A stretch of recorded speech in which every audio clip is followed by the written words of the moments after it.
Hello. Oh my God. This is a get. Oh, Nicholas, yeah. I've seen the people on your show. You have amazing, beautiful people on the show. I don't know how many people are going to want to see me, but it's nice to be on the show.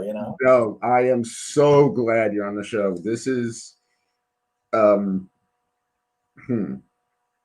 If you're having Onur Tukel, if you're having trouble, people pronounce it incorrectly all the time. Onur Tukel. A lot of people call it Tukel. They call it Turkel. They see an R in the name that isn't there. But Onur Tukel is how you pronounce it, in case you were wondering how to pronounce it. Yes, Owner Tukel. He is. We're going to talk about film. This is a special episode. This is not dominatrixes. This is not slaves. This is not escorts or anything like that. We're going to talk about film. This man is a filmmaker, and he's got some interesting stuff. We're going to talk about his film Summer Blood. We're going to talk about Dogfight. Catfight. Yeah, I'm sorry, Catfight. I'm sorry. Dogfight's a great movie too. Dogfight's a great movie. Yeah, we're going to talk about Ding-a-lingless. We're gonna talk about movies and music and sex and film. So this is a special episode. So please welcome the magnificent Onur Tukel. Thank you, Nicholas. I appreciate that. It's really nice to be here. Nice to be here. Thank you very much. Okay, so now my dad is a photographer, and he was very like Stanley Kubrick-esque, and I started writing screenplays, but I was like, I can't. I never felt like I can be a filmmaker. I felt like I could be a part of filmmaking, but not a filmmaker. So how old were you when you were trying to write scripts? How old were you? I was 12. Well, I mean, come on. We were playing. Have you tried to do it since then? Like as you got older? Yeah, I'm still trying. Yeah. I'm still doing my thing. I wrote 3 books. I'm working on an animated television show. That's kind of in production, but just started. And but so let me ask you this. First of all, what inspired you to like actually make a film? Because you write and direct and this is independent stuff. This is or as you say, underground. Yep. Yeah, I consider myself more of an underground filmmaker than an indie filmmaker. I don't know if indie film is even I don't know how much legitimacy I have in the indie film world. You know what I mean? Where I've gotten into a few big festivals, but I'm not really known, amongst a lot of the indie filmmakers out there. So I consider myself underground now. So since I started calling myself an underground filmmaker, I feel kind of liberated, because there's a kind of a coolness about being, kind of in the shadows and not really known. Although I feel the same way because I wrote 3 books. Some of them are they're popular, but I consider them in underground stuff. Yeah. I don't know. Maybe I've just anointed myself something cooler than it should be. Being obscure. I think it was owning my obscurity. I used to be bitter about it, and I still can get bitter. I think I've made my best. 2 of my best films came out in July, right, of this year. They weren't really reviewed. No one really wrote about them, and I was kind of stewing in bitterness. This is upsetting. I've been making films for almost 20 years now, and these are 2 of my best films that are very timely right now in the zeitgeist. So no one cares, and I'm like, you know what? I'm just going to own it. I'm going to own my obscurity, call myself underground, and be cool with that. And I feel like now I can just keep making movies and feel like, okay, I'm an underground filmmaker. I'm not going to call myself indie anymore. But the reason, why I started making them and why I thought I could make them. It's a layered question because I guess it all started in the 6th grade when my friend Kirk Wilson walked up to me in secondary school, in junior high, 7th grade, and he said, "We're going to make a horror film." We're going to make a horror film with our friend Paul Chung's VHS camera. This was probably 1986. Oh yeah. It was a big, bulky, boxy VHS camera. He walks up to me out of the blue, and says, "We're going to make a horror film called Camp Out with Death." He even had a title all set. Kirk Wilson, who would end up being in several of my movies. He's the star of Dangling. He's the star of my first 2 movies. Still a very, very dear friend of mine. So he walked up, and of course I'm confused. I'm like, how are we going to make a movie? How are you going to make a movie? How are we going to do that? But sure enough, we did. We took Paul Chung's camera, and we went out and made a slasher film called Camp Out with Death. Had a blast doing it. Cut it together. It was awful, but it was fun to make. We had a guy in a lumberjack outfit and a hood on his face with a chainsaw, killing all of our friends. It was 20 minutes. And I think from that point, I always thought, well, I call myself a movie maker to some degree. Would make films all throughout high school with this VHS camera. Eventually got my own VHS camera. Got to college, majored in film, and then got nervous about graduating with a film degree. So I studied graphic design and journalism instead. I've been making my living mainly as an editor and a motion designer and a graphic designer for the last 20 years, 25 years. And then raising money to make independent films, But I think it all probably started with Camp Out with Death in the 6th and 7th grade, That's when it all kind of started.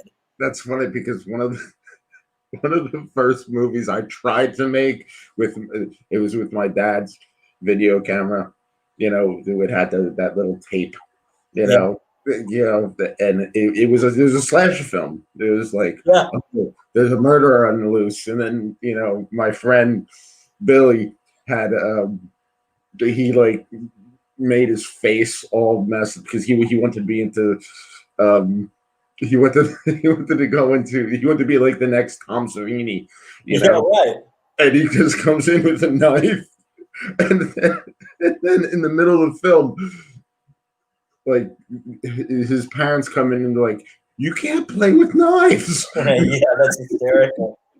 We were making horror films. We were making breakdancing movies based on the things we were seeing. Like in the 80s, there was a movie called Breaking 2 that came out. Oh yeah, all the genres, and we would try to emulate what we saw in the style of the movies that we saw. We broke dance for a while, and then Kirk was always the leader of all these things. He was always the Svengali behind all this stuff. And then we mainly made horror films. We made a parody of Bugs Bunny. We made something called the Bugs Bunny Massacre, where a guy becomes obsessed with Bugs Bunny. He puts on a Bugs Bunny outfit, and he's killing all of his friends with a knife. I made a Friday the 13th parody once, and I recruited my mother to be in the movie, and I decapitated her with an axe as Jason in the film. Like all these great memories of being just silly and ridiculous and trying to find ways, like Tom Savini, dime store Tom Savini's trying to make like makeup and graphic kills with almost no money, So it was great. I feel like it's like playing make believe. You know what I mean? Like I feel like that's the beauty of making movies now is you still get to be like a child. You still get to play make believe. And as much as difficult it is and as hard as it is to make money at this business, it's still like the most wonderful thing in the world to craft a film. The collective nature of work. You write books, you write memoirs, so you know how lonely and isolating that can be.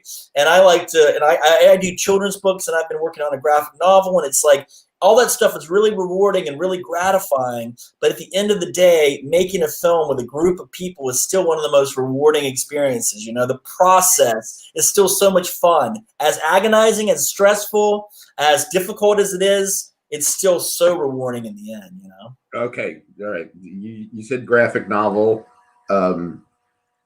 After we're done, stay in the line. We got to talk. Oh, sure. Yeah, of course. Absolutely. Yeah, trust me. It's because you got a voice. All right. Let's get back to the interview. So, but there's definitely something I think you'd be very, very interested in that I'm working on. All right, Summer of Blood. Summer of Blood is the first movie I saw of yours, and basically, and please don't be offended how I say this, but basically, it's a kind of, would you say a Brooklyn hipster? Yeah, I would say it's a Bushwick, Brooklyn, Brooklyn hipster vampire movie. That's not, you could call it that. Yeah. And the guy is kind of unlikable. Yeah, absolutely. I would say so. He's kind of unlikable, but there's this, and he becomes a vampire, and it becomes not overtly, but it becomes sexual. It becomes like, you know, with his girlfriend, he's very, what's the word I'm looking for? He's very potent, I guess. He is. He's potent, right? Like, yeah. Yeah, he's so, and as rude as he is, you know, like he still gets a job done. So let me ask you this: Yeah. what is it about the sexualization of vampires?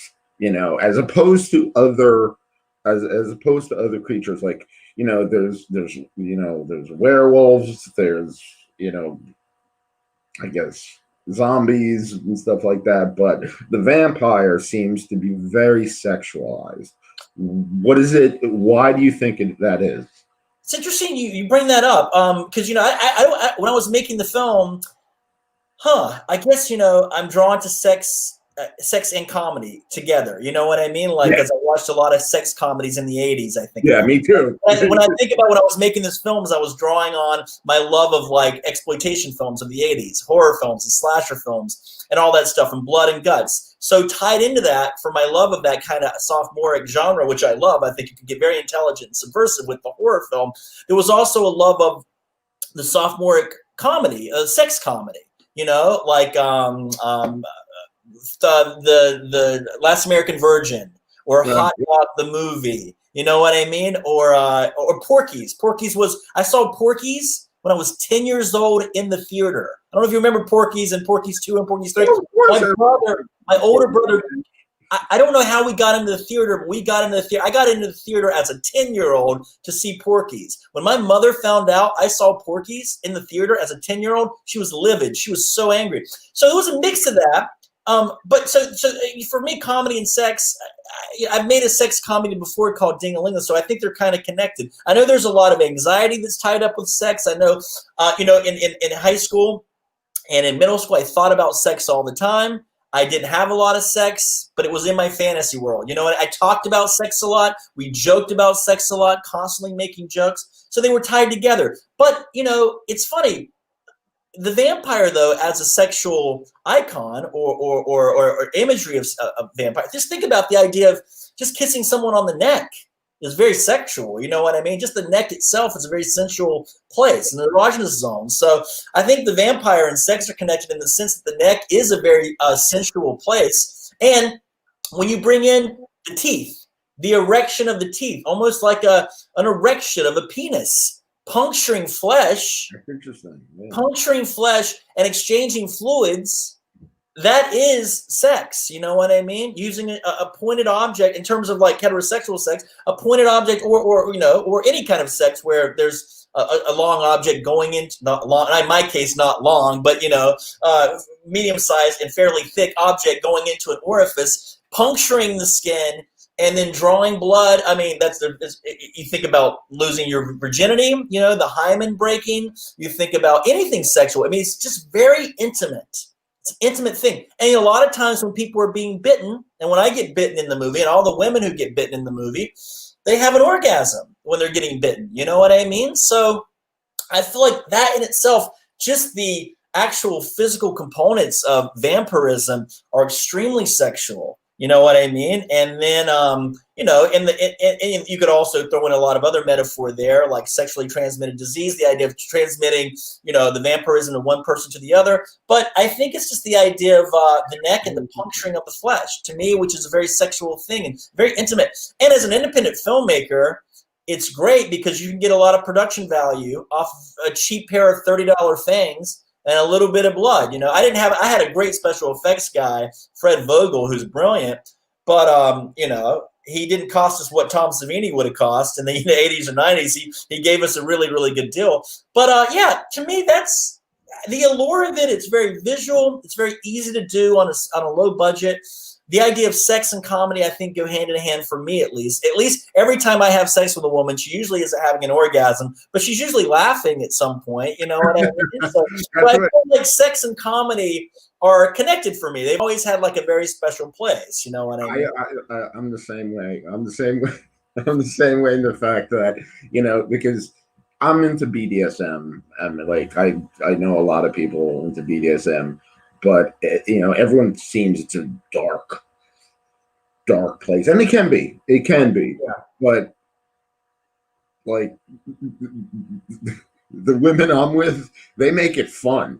It's supposed to be fun, you know. I read this interesting book by Laura Kipnis called, I can't remember the name of the book, but it's about how, you know, how the culture that we're living in now, it's just there's so much anxiety around sex, you know, and then there's anxiety around sex anyway, which is the reason why a lot of people drink, to, you know, inhibit itself and be more exhibitionist and whatnot. But sex is supposed to be fun, and I feel like the fun's being taken out of it. I mean, not for good reason. I mean, I'm not saying we should be able to flirt with wild abandon. Definitely, if sexual harassment should be taken off the table, it's good that people are being outed for being, you know, misogynist and jerks and whatnot. It's good, but at the same time, I think it's made people cautious. Like, you know, if I don't know, if I used to be quite promiscuous in college, and I was quite flirtatious when I'd go out and you know, to the bars and whatnot, and very forward at times linguistically. And sometimes it worked and women appreciated it, and I got laid, and sometimes it didn't. And women said, "Get away from me. I don't want to talk to you," or "I'm not interested, thank you." But I feel like I don't know if I could be that forward now. You know what I mean? I think I'd be afraid to buy someone a drink at a bar now if I was out. You know? Those days are kind of over. That's not really. You know, it's not really what I do now. I don't really go to bars and try to hook up. But when I go to festivals and whatnot, like, you know, I'm way more timid about pursuing a sexual partner. I mean, and I guess maybe it's a good thing. A woman has to be, the signs have to be extremely clear for me to even broach the subject of possibly going to bed with someone, you know? Yeah. I guess it's a good place to be, but I also think there's something to be said for the person, the cavalier person who's like, "Oh, I want you, and I want to tell you I would like to make love to you." At the end of the day, is that a crime? It is a crime. It always feels like a crime to tell a woman that, you know? "I want to make love to you. You're beautiful. Have sex with me, would you?" I mean, it's just like, I don't know. Like, I mean, at the end of the day, so fun. It would be nice to have the fun of sex returned to, and it's probably still exists. I'm sure you're having fun. You all have you said you live in a mansion where it's like Sodom and Gomorrah there, right? Like it's a lot of people having sex. And like if everybody has, you know, has given consent and everybody's cool with it, yes, sex is fun and whatnot. I'm pretty prudish, actually. The movie for me, Summer of Blood, is a way for me to play out fantasies that I would never probably have the machismo or the confidence to try to achieve on my own. You know, I've never had an orgy. I've never had a threesome with two women, and it's like I've always wanted to, you know, but I feel like I'm really prudish and ultimately, like if I'm one-on-one with a woman and sex is supposed to be fun and free and everything's on the table if you talk about it, and I have fun experimental sex with, you know, women that I'm dating, but I've never in my fantasies. The things that I think about when I'm, you know, practicing onanism, I should say, they're pretty out there, you know. And I don't know if I would even have the courage to do the things that in my head I fantasize about, you know. All right. Now, all right. Let's back up. Let's back up to that. The fantasies in your head. What is one of the? For example, you know, when in Summer of Blood, when Eric is lying with his three vampire lovers, you know what I mean, and he's talking about positioning them in different sexual positions and saying, "You get on your knees and you go down on her, and I'll mount you from behind, and then we can switch it up. And you can do this to me, and I'll do that to you." Like, it's absurd and it's ridiculous. And they tell him he's misogynistic and he's selfish, and I'm having fun with that idea. I mean, the idea of like having, you know, several beautiful women is always a fantasy, and I feel like a misogynist for saying that, but women have that fantasy all the time. Women can achieve it a lot easier than a dorky man like me. Women can achieve 2 men at once, and they have these fantasies constantly. And the rape fantasy, I don't fantasize about the rape fantasy, but I've had several girlfriends tell me about their rape fantasies, you know, and how it's a real thing. Yeah, it's a very real thing. Yeah. And you know, you know, if it's the thing, if we weren't in such a conservative cultural moment right now, I would be making rape jokes in a silly, funny way that would fit to this, but I'm just cautious about all that stuff now. Yeah, you know? no, I get that. Rape isn't funny when it's, but you know, I think all jokes should be on the table. You know what I mean? I'm just cautious these days. I'm nervous about it all. You know, I would make these jokes to my friends one-on-one, but not in a public, you know, forum anymore. You know, where it would live on. You know, so. All right, so let's talk about catfight. Do you get get your sexual fantasies? You get to pursue them and make them happen, make them a reality often? Oh yeah. Oh, amazing! That's great. Yeah. Oh yeah. Like anything this week? Anything this weekend? Did you do anything tawdry or titillating this weekend?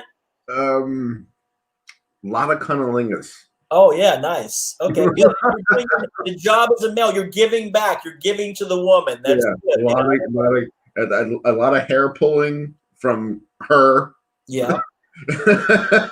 I'm much more if I'm in a place where and at my age I should have a family. Both of us maybe should have maybe not, like in the world of responsibility. I don't want that either, but in the world of responsibility, that's what we're supposed to be doing. But let's say hypothetically, if I were to have a one night stand again, instead of asking for like fellatio, would you give me fellatio? I'm way more apt now to say, can I perform cunnilingus on you? Because like to give that's where we are now. It's like you're the woman, we're here to serve you. I just want to feel the hips on my hands. And the clitoris in my mouth. Yeah, for sure. So a lot of that. How many girls were there? Recent, because of COVID, just one. Okay. I live to go down on a woman than to kiss a woman now, right? That's what they're saying. Like, you know, isn't it safer to do that? I mean, I don't know if COVID can be passed through those secretions, but it feels like that's, you know, they're talking about glory holes and wearing bodysuits. It's crazy, you know? Yeah. That's great to be so sexually active, Nicholas. That's good, you know? I'm 45 years old. I just turned 45 this month, and I'm like, oh, I still kind of got it. Yeah. I'm not in my 20s. Still kind of that's amazing. I was in a relationship for six and a half years, and you know, we broke up a few times, and I had a few partners in between, but really only 2 or 3 sexual partners in the last 6-7 years. And then we broke up in the summer, and then I just had a nice little run where, again, I wasn't the aggressor. Weirdly, like women were weirdly attracted to me, and I don't know what it was about it. You know, I think you're a filmmaker. Might have been a filmmaker, might have been my scintillating charm, you know, my maybe bellies are in style, hairy bodies and big bulbous bellies are in style, and gray hair. Maybe that's our foxy gray hair. Yeah. But men seem to grow older. I hate to say this. I don't mean to be sexist, but men seem to grow older more gracefully. Yeah. You know, than women. You know? Yeah, I just feel like I'm growing this wider and on both sides, but I feel like I guess, if it's all proportionate, that's okay. But I had, after we broke up, it's like I had a little run. This sounds so bad, but it was nice. It was like a run of like a few women, and it was all very safe and consensual, and we were all into each other, and it was nice. Like I felt like, I mean, I don't know if I'm afraid of commitment and marriage because I'm afraid of monogamy. I don't think that's it. I think it's something else. But it's nice to have the freedom to be able to, you know, have sex with someone if they're willing to, and you're to be able to have the freedom to do that. You know, is nice. Yeah. So I live with my girlfriend who, you know, I'm in the Femdom. Just so you know. Yeah. You know. What does that mean, Femdom? What does that mean? Femdom. Women are everywhere. Women are all over the place that you're playing? No. When the woman is in control. Oh, okay, gotcha. Okay. The women tells you what to do. Yeah. You know what I mean? I don't live at 24/7 though. Yeah. All right. You know, so like I'm gonna do a dominatrix gardening show, and I'm gonna do a dominatrix cooking show. Which I think wow. Yeah, which is, I think, the cooking show will be interesting. You know, you have your butter here. You put your butter in the flour. Then we're gonna have our Lydia over here pee in the flour and the butter. Mix that up a little bit, right? And then is that what we're talking? Is that the kind of things we're talking about here? No, it's more like a dominatrix dressed up in like a corset and garter belts and stockings, and have a slave or what they call a sissy maid, which is a man in a maid outfit. Oh, interesting. And they have to clean everything. Okay. Oh, you're running around cleaning everything, and is she whipping you when that's happening when you're cleaning everything? No, I'm not that. I'm not going to be in it. These are my friends. That sounds fun. I'd love to do some weird stuff like that. Dress up like a maid and have a woman boss me around and tell me to clean things. Lick her boots, I guess. Licking her boots, is that part of it? You know, I remember. I was like, yeah, you could do that, or you know what? That gave me an idea. Licking the pots and pans. Licking the pots would be good. I was at the Austin Film Festival when I was 28 once. I remember being drunk, flirting with this woman, and we had champagne. There was champagne everywhere, and I took her shoe. I said, "Let me have your shoe. I want to drink out of your shoe." And I took it, poured the champagne, and drank right out of her shoe. And like she really found that. I don't know if I think she was turned on by it. I think we didn't hook up, but like I don't know. She laughed. She might have thought this guy's an idiot. We didn't hook. I don't remember talking to her much after that. So she may have just walked away and said, "This guy's a moron," and that might be why I don't want to kiss him because he just drank out of my shoe. Yeah, true. True. All right, let's talk about Catfight. Okay. All right, Catfight is a wonderful movie. I've seen it many times. It stars Sandra Oh and Anne Heche. Mm-hmm. And it's a wild movie. Like it has 3 acts. Yep, yeah, absolutely. It has 3 acts, and it's basically 2 women who beat the shit out of each other. Yeah. And this is not Quentin Tarantino cartoon violence shit. This is like they really go after each other, and there's an emotional thing. Like some of them get in the comas. I don't want to give away the ending or anything like that, but go watch it. I think it's on Netflix or Hulu. On Netflix. Yeah, I would say the first fight's not so cartoony. The first fight's extremely violent, and the end of it is so violent that I think it shocks audiences because I think they think they're watching a dark comedy. And I think the violence at the end of the first fight is almost X-rated.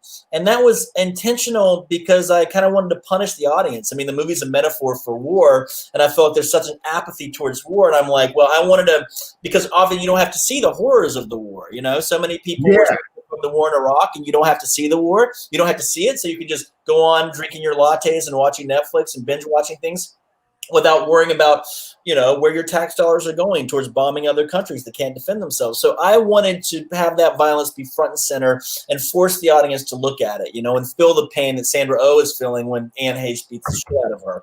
But the idea is that the other 2 fights are kind of cartoony in the sense that we knew that these fights were going to be very, very over the top, and we wanted the audience to say, look, we're in on the joke. We know that like these women couldn't possibly fight like this. They're hitting each other with hammers and wrenches at one point. I mean, they're beating each other so violently. We wanted the audience to know that we were in on the joke. But at the same time, what they're fighting for is extremely dark and dramatic because they're both blaming the other one on the loss of their child. Sandra Oh, because she's not able to, I don't want to give it away either, but like it's about motherhood and losing a child. And to me, that's what makes war horrible is the people. I think this is what I took away from it. And I was trying to describe it to my girlfriend, and she was like, why? I was like, it's about the mindlessness of violence. It's like it's really about how violence is fucking stupid. Like absolutely. But at the same time, it's interesting to watch. Yeah, that movie means a lot to me in the sense that for me it was very cathartic. A lot of women, some women watch the movie, they say it's misogynistic. Onur Tukel is glamorizing. He's getting off on watching these women beat the shit out of each other, which is not the case at all. I wanted to make something that I wanted women behaving like men, where no men were involved in the film at all. There's very few men in the story. You know what I mean? There's a few peripheral characters that are men. Most of the main actresses are women. It's mainly dealing with women's issues and women's stories. But I wanted to make a story where the women were basically doing and fight the way men do, right? I lost my train of thought where I was going with this in terms of making the film.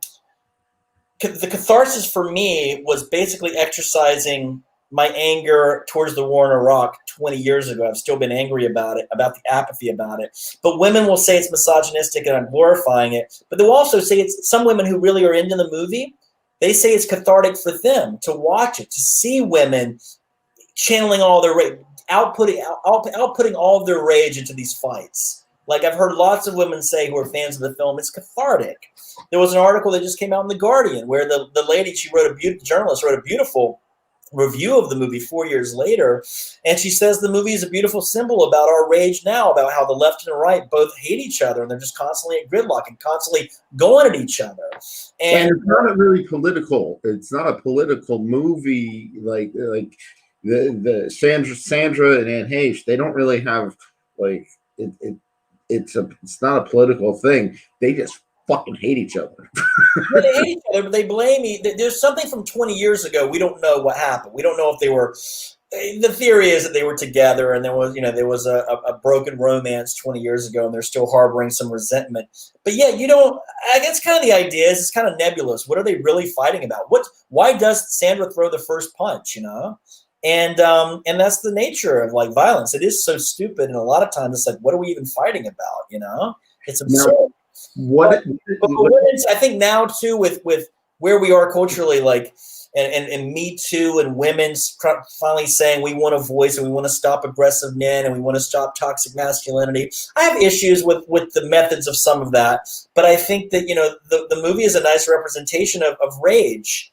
And in a world where women's voices are marginalized and where women's anger is supposed to be like women aren't supposed to be angry. They're supposed to be women, ladylike. You're supposed to be a lady. Don't be unladylike. And the movie is a celebration of vulgarity and anger and rage. All these things that I think are great. That I think we should celebrate sometimes. You know what I mean? Well, yeah, I mean on film. Yeah, for sure. Yeah. I think what's great about the culture that we're living in and toxic masculinity being bandied about every fourth sentence or whatnot is that it's forcing us to be more empathic, to be nicer. I know I have a temper. I'm waiting for the day. Thank God I'm not famous. If I was famous, I think a lot of people would come out. There would be way more men than women saying how I've treated them rudely. I've yelled at them, maybe have been emotionally abusive, which I would apologize for. And I would say, I'm not going to argue against it. I have yelled at a number of people in my life and I've been an asshole and I've said horrible things. So would you say that Summer of Blood? Yeah. The character you play in Summer of Blood, would you say that's you? I mean, that's a part of me, the kind of the person that wants to criticize everything, the selfish person who only thinks about himself. That was me, 8 years ago, six years ago when I made the film was a part of me. That's a part of me that I was like aware of. I was aware of my assholishness. These movies are about me kind of understanding I have personality defects. There are defects in my character that I'm trying to work out. You were saying before we got on, before we went live, that writing your memoirs were therapy, and sex was therapy for you to deal with things in your life, to heal yourself from your pain. For me, making films, at least the earlier films I was making, when they were a little bit autobiographical, is I'm basically just working out my own fears, my own superficialities, my own problems, trying to learn how to be more empathic by becoming more self-aware. And that's what the movie was. I would say Summer of Blood was that. The kind of guy who was afraid of marriage, afraid of commitment. But by the end of the movie, he gets married. He's learned a few things. He's learned that, tawdry sex is not as good as having a meaningful relationship with someone. Okay. Although at the time I was in a relationship 6 years later now, I've kind of become Eric. The last 6 months, I'm having the kind of sex Eric has in the movie, you know, in a weird way, not quite so adventurous or experimental, but yeah, I'd say that character is me. I think all my characters are a little bit of me. You know what I mean? Like, Okay. So, that was me. It's not me anymore. Like me making okay. the film, it's like I'm not quite that shallow. I'm not quite that callous. I'm not that much of an asshole. At least not as much of the time. You know, I'm just trying to figure it out. You know? So, all right. So, Catfight. Some of my friends like the movie because there are two women who are beating the shit out of each other. And why do you think that is? And I know you didn't. I don't think you meant it as like a kinky thing or a thing to turn people on. Yeah. You know, or even an exploitative thing. You know what I mean? Yeah. You did it for a narrative thing. Yeah, And, we did. We keep going. I'm sorry, I don't want to cut off your question, or unless you want me to speak. yeah. So I was like, why do you? But there are some people who really like that. Like they like it when women beat each other up. Why do you think that's a thing? Seeing women, other women beat each other up, or just people in general? Just people in general just seeing women beat each other up. I've always just enjoyed seeing a good fist fight on film. You know what I mean? I've just always enjoyed it, and I enjoy watching boxing or ultimate fighting. I mean, there's something about it I think ultimate fighting is even more difficult because you know it's real. Boxing is more difficult because you know it's real. On film, you know it's not real. It's like watching a horror film. You're watching something. You're seeing flesh get penetrated. You're seeing flesh get pummeled and bruised. I don't know. I don't know why it's cathartic or what it is about it, but I've always enjoyed the fist fight. I've enjoyed the choreography of the fist fight. I've enjoyed the madness and the absurdity of it all, the primal kind of rage. I've been in a lot of fist fights. I usually am not the first person to hit. I've got a big mouth, and I tend to try to call out injustice when I see it. And I've gotten hit first a lot of times because of that. I think there's something heroic about the fist fight. In an age where so many cowards are using guns and knives to solve the problems and countries are using bombs, I think hopefully we're post-war now. I hope so. We could get into why COVID, I think, if it is biological warfare, why it's a more humane sense of warfare because everybody suffers. This is not one group of marginalized Arabs or something in a country. It's everybody suffering. But that's another thing. For me, it's just cathartic watching people work things out with their fists, something heroic. And I like it. Now, women, I think the idea of women is just that it's not as common. So we get to see something like, wow, you don't see women fighting as often as men. So I just think it makes it maybe it's a novelty. I don't know. For me, when I made the movie, Nicholas, the idea that Sandra Oh and Anne Heche read the script and said, I want to do this. I'm like, I get to make a movie with Sandra Oh and Anne Heche, for one, already amazing. But I get to make a movie where they're beating each other in the face with a hammer and a wrench. I feel like it was achieving. And I get to do it while they're with Beethoven's Fifth in the background. I mean, I know it's very cliche. It's not the most erudite. It's not the most obscure classical song. But I thought, from the sense of an indie, it works. Huh? It works. It works, but it's also like, wow, this is we've seen it all before. We've seen the fight we've seen fights throughout history of film, but this is a little different. This is new. This is novel. This is interesting. And, these actors are so great, so intelligent, and still so brilliant and brave. And to see them do this, I don't know. I just felt like, wow, as an indie filmmaker, I was always trying to do something different. I'm always trying to do something different, yet familiar. I think my films could have a bigger audience if they were promoted better, if they were promoted at all, but they're not.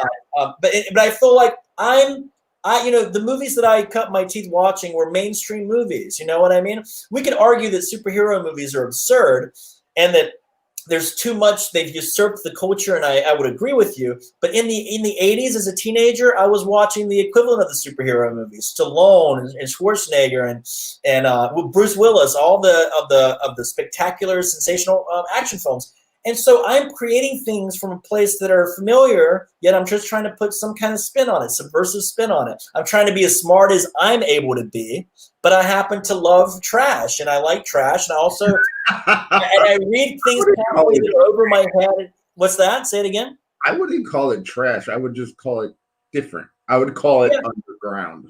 Yeah, well, we're going for something a little different. I think our budget was so small. I don't even think you can consider the movie a B movie. It's almost a C movie in terms of not to put anything, not give credit to.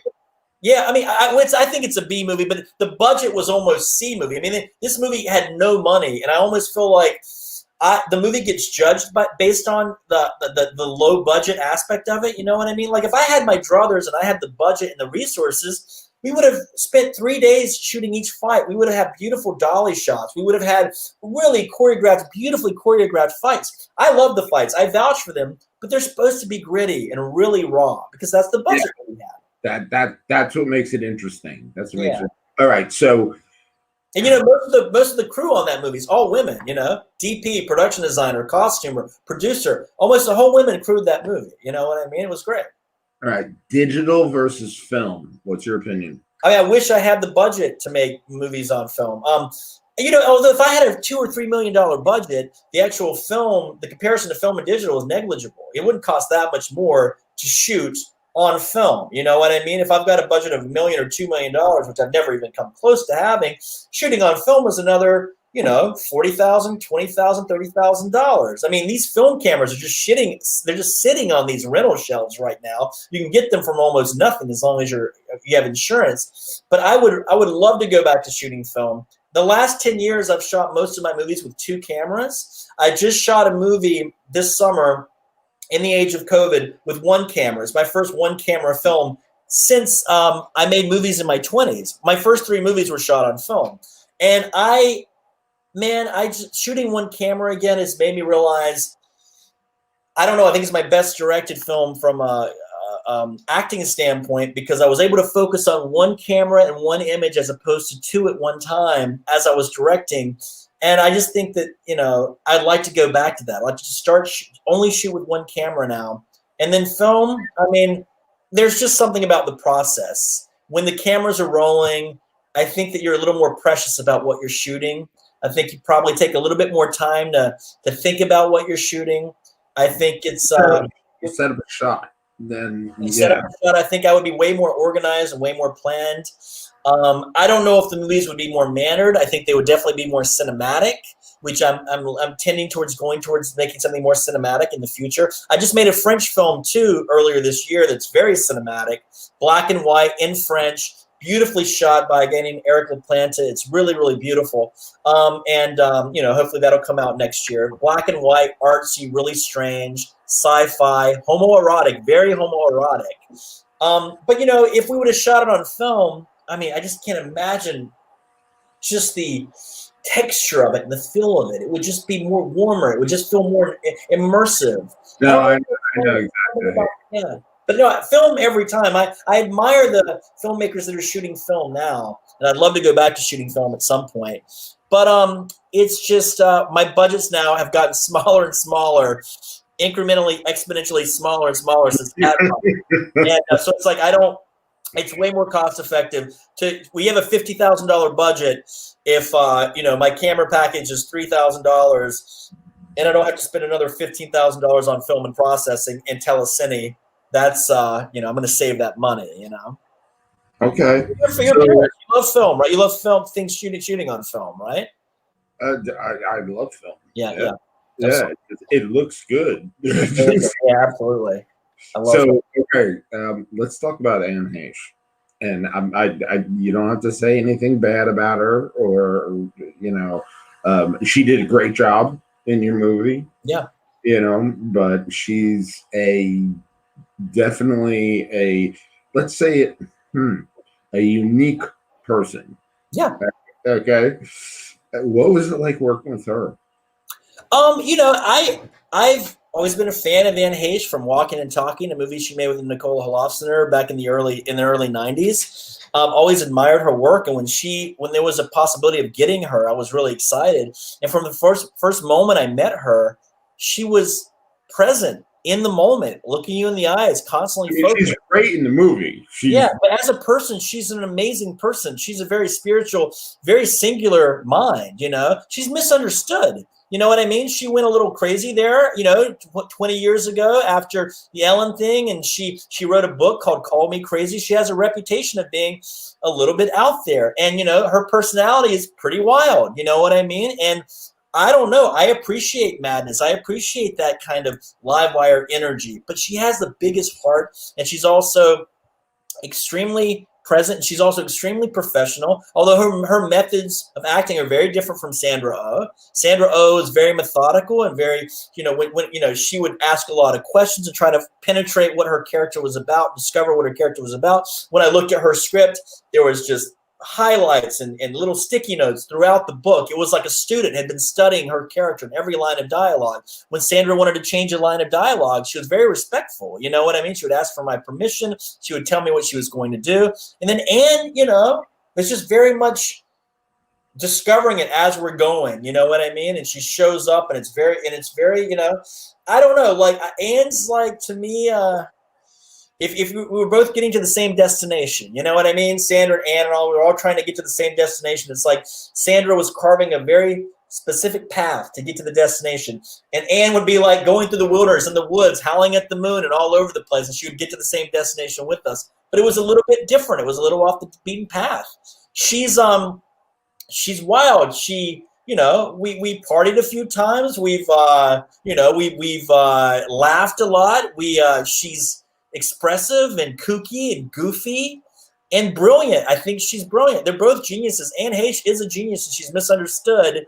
And I think if you give her the right work and she's inspired by it, she's as good as any actress out there, you know? I mean, I know it sounds like I'm gushing about her, and I'm not. No, she's great in the film. She's absolutely great in the film. I think she's fantastic in the movie. I think she's incredible and so vulnerable. So many scenes, both of the hospital scenes for both women, I think are the high points for them.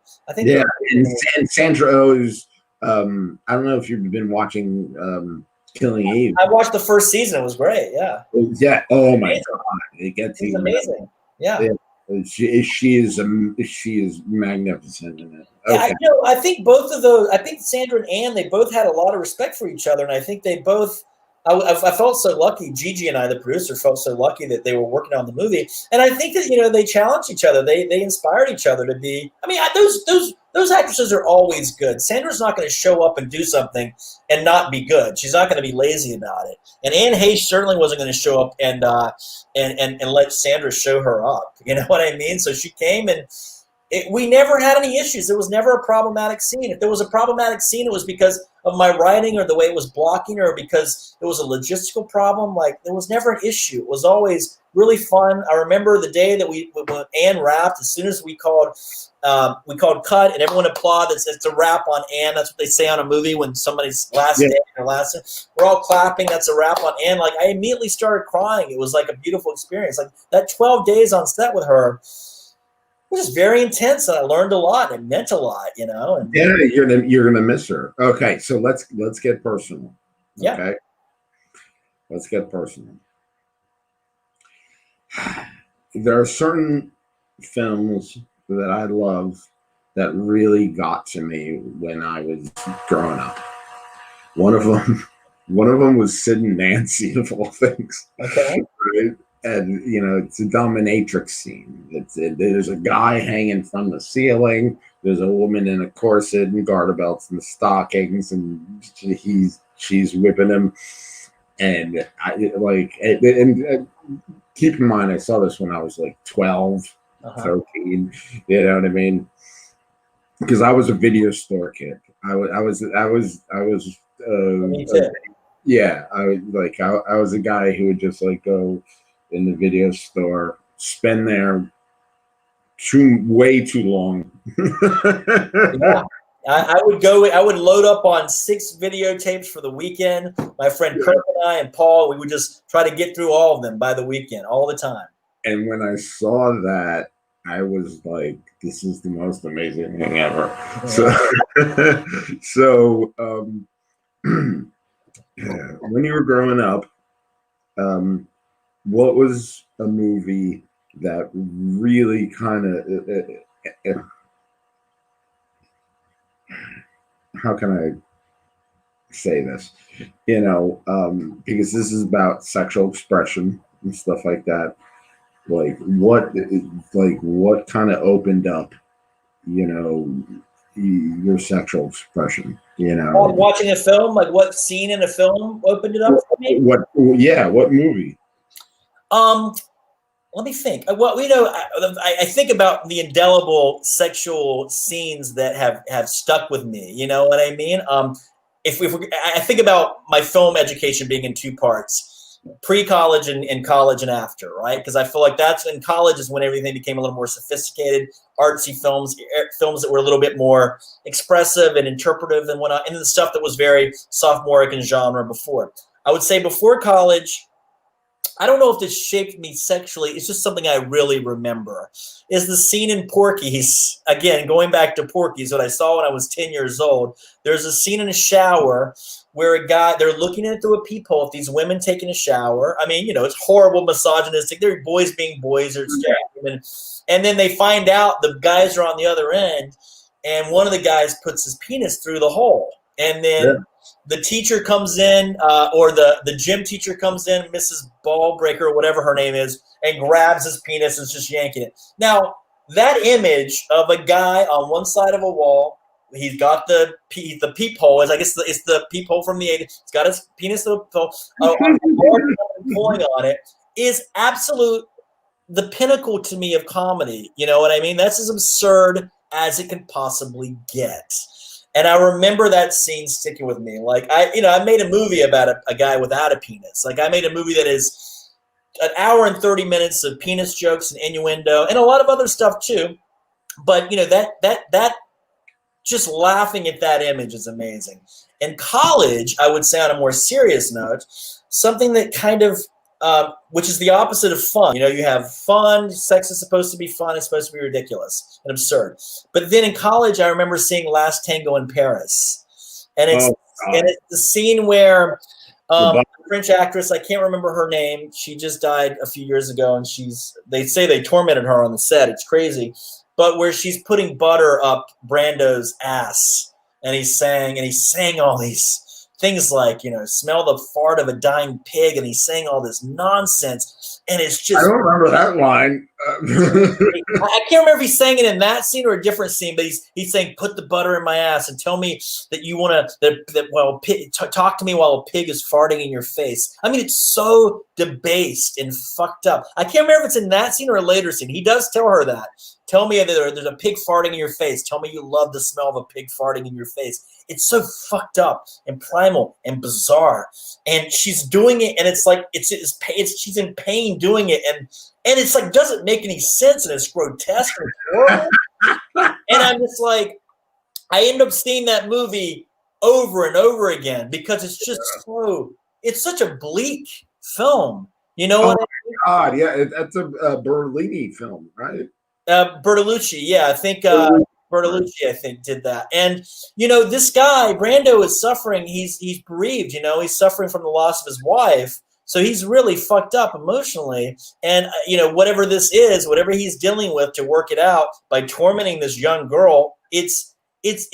I mean, I'm transfixed by it. Again, we're living in a culture now where you look back on that film and you read about what happened behind the scenes, and it's startling and it's disturbing, but still is a work of art that stayed with me. That scenes, and Brando's just his casual sadism. Is it sadism when you administer pain or when you receive pain? Sadism is when you administer pain. So his kind of sadistic attitudes towards this woman, tormenting her emotionally and physically, it's just fascinating to me. Later on, so I saw that movie in college. About 10 years later, I saw a film called The Center of the World by Wang Wang. I don't know if you ever saw this, with Peter Sarsgaard and Molly Parker. Very similar movie. It's just about a guy that's a tech guy. He becomes enamored with a drummer and a stripper. She's a stripper and a drummer. He invites her to Vegas, says, I'll pay you $10,000 to spend the weekend with me in Vegas. And it's just about, and he's... Oh, yeah. Yeah, no, I've seen that. It's a fascinating movie. Again, I I love it because, like the vampire, cheap fangs and just biting the neck, you got a big budget movie or you've got a movie that people will pay attention to. Like, that's all you need is just like those elements. A movie like Center of the World, which is very lo-fi, shot on a very lo-fi digital.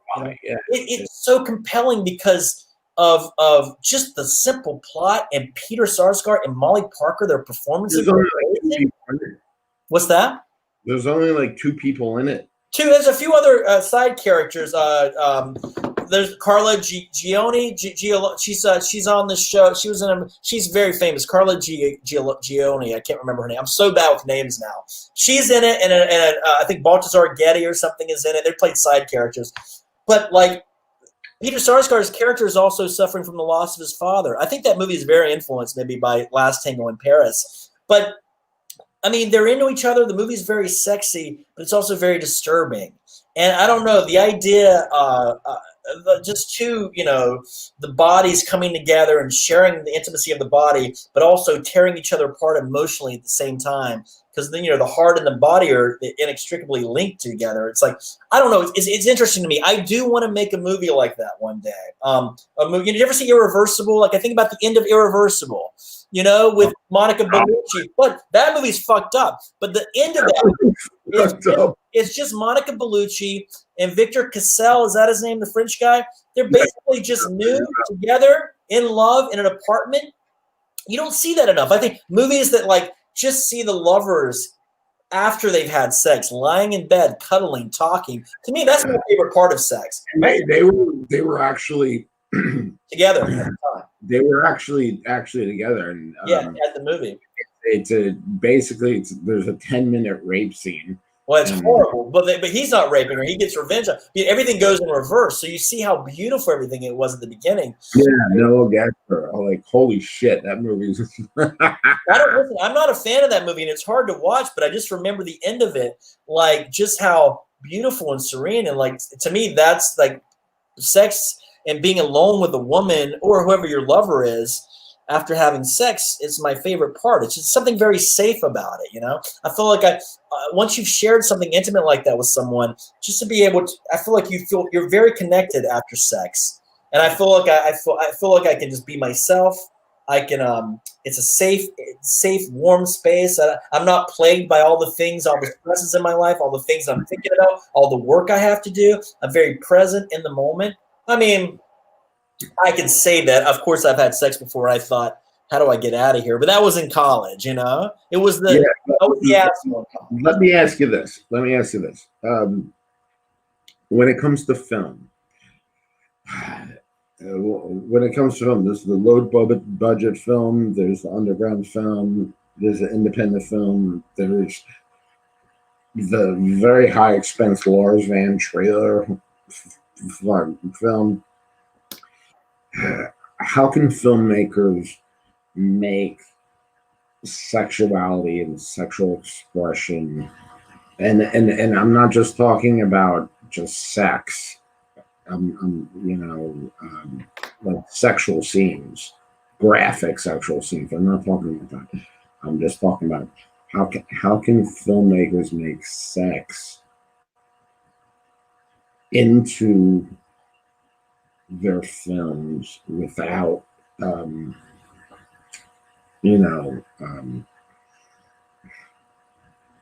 have let me put it this way: how can filmmakers make sex and have filmmakers make sex visual for other people?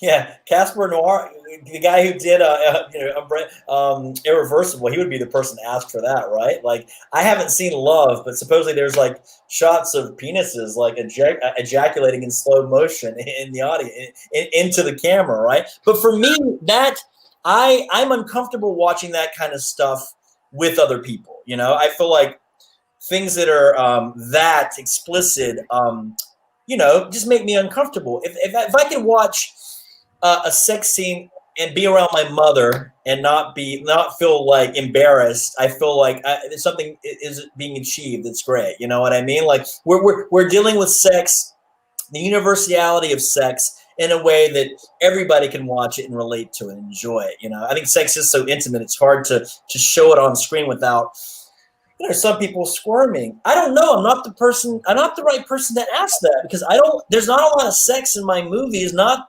because I am scared of it. It's just, you know, it's not what I lean towards. You know what I mean? It's like, Yeah. you know, but at the same time, some of it, like, for example, nudity, gratuitous nudity in a horror film.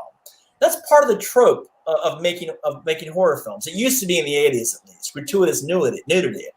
I think now we should see a spin on that.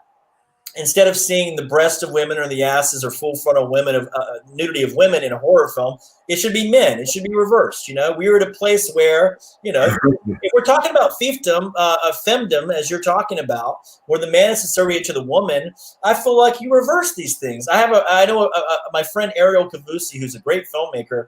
She talks about that. I've offered her. She's in Catfight. She plays Anne Heche's assistant. She's kind of the squeaky voiced assistant. She's got a little Betty Boop kind of thing going on. You know what I mean? She's a really great filmmaker and actress. And I've offered her a lot of roles in my films. And she often turns me down. She's very selective about what she takes. But she often says, you know, Onur, write a male role and then offer it to me. I want to play someone that would normally go to a guy. I'm tired of getting offered roles that are just, you know, for roles that I'm expected to play. The cute sidekick or the assistant of the art curator or whatever it is, I'm always offered the same things. I'm like, offer me something new. I remember this movie Black Magic for White Boys. I offered a black actress. I offered her a couple of roles, and the scene was about race. The whole thing was about race, whether Jesus was white or not. Why does Jesus have to be white? Jesus should be black. And she's like, Onur, I like your films. I like you. But I'm tired of getting offers as a black woman about race. I'd like to just play a person in a movie, not a black person talking about black issues. Interesting. So I think how that speaks to the question is, I don't know, like find new and fun ways new ways to make sex fun. You know, there's an indie filmmaker. There's a few indie filmmakers out there that really delve into sex. You know what I mean? Like there's a show on in Netflix called Easy. I think every episode is about sex. I don't know if you've heard of this show. I've seen it. Yeah. Is it a good show? I've never seen the show. It's all right. It's all right. It's good. Some of it's bad. Some episodes are good or bad. So that filmmaker, I think, it really explores sex. Like he gets it. Like I think he understands. I mean, he's turned on by sexuality, like just exploring sex philosophically. I like to talk about sex. I like to have sex. I'd like to make a movie that's like Last Tango in Paris, where it's just two couples or two people in an apartment or in a few locations working out their problems. I was on a show of have you seen HBO's Room 104? Yes. Oh my God. That's a good last show. Yeah. Yeah. Have you seen? Now I am on an episode. It's season 2, episode 7, with Josephine Decker. Now this is a woman who's not afraid. Check it out. It's called The Man, the Baby, and the Man. Now Josephine asked me to be in this project, and I'm quite nude in the show. She's extremely nude. She's not afraid. She's not nervous at all about her body or about expressing herself. And it's about a couple trying to conceive a baby and all the emotional conflicts that come with that. And it's fun, you know. It's fun. It's also dramatic. But I think I don't know, bringing the fun back to sex. I'm not saying there's not fun in cinema regarding sex. Maybe I'm not watching it, I'm not seeing it, but I don't know. I just remember watching silly movies like American Pie and just having a great time, how absurd it is and fun it is. And I guess, you know, movies with older people having sex would be great to see older people. There's this stigma that old people shouldn't have sex. I'd love to see a movie that's, there's I can't remember the name of the movie right now. Yeah, let's talk about movies. There's a great movie out there. It's just it's Jim Broadbent, I think, and then a beautiful blonde lady. It's called Le Weekend, I believe. And it's just this older couple, I think, in Paris, just, you know, working things out. And they're older, and it's a chamber piece, and it's beautiful. And it's like, I can't remember if there was a lot of sex in it, but it's like, it'd be nice to see, you know, older couples, you know, sex being explored with older couples. There was a book called The Book Club that came out a couple of years ago with Diane Keaton. preaching to the perverted. Yeah. So what is that? That's a. Oh, you've never seen this? You No, gotta see. no, no. This is a fun movie. It's not like, I mean, it's a little flawed, but it's basically about a dominatrix in the UK and how the UK are trying to shut down the kink community. Okay. Yeah. You know. I just think, when it comes to sex, there's a lot of anxiety tied up in it for some people. And I think that's where there's a misunderstanding and there's regret. Some people have sex and the communications, the wires are crossed and stuff. And it presents a very, very sensitive environment. And it's like sex should be fun. We should be having fun. We should be. I totally agree. I totally agree. All right. So now that you're older, all right, now that I'm older, let's share our kinky movies. Okay, kinky movies. The movies are kinky? Yeah. Like the movies we watch in order to get ourselves aroused or excited. No, just good movies. Movies that are good, or are they sexual movies? Well, they're kinky movies. I mean, I would say, the things that are popping in my head are the ones I'd mentioned: Porky's, American Pie, which are the silly movies, Last Tango in Paris, and Center of the World, which would be going back to Ariel Cavussi. Ariel Cavussi made a really, really great kinky little movie called The Poet and the Professor. You can find it out there. I don't know if you've seen it. It's a short movie. Like, she's extreme. She's a great feminist filmmaker, and she's always exploring like her sexuality and just the patriarchy, but in a way that's cool and not pretentious and not like grating. But The Poet and Professor is really interesting. You talk about the joy of hitting people.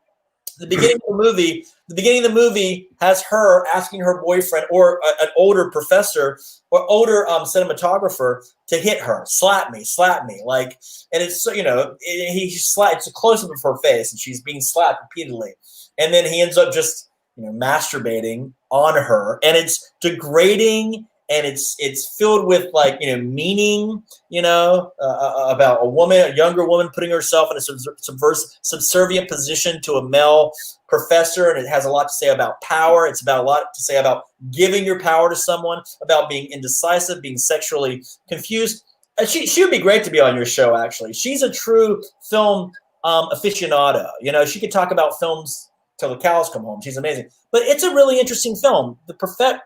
Poet and the Professor.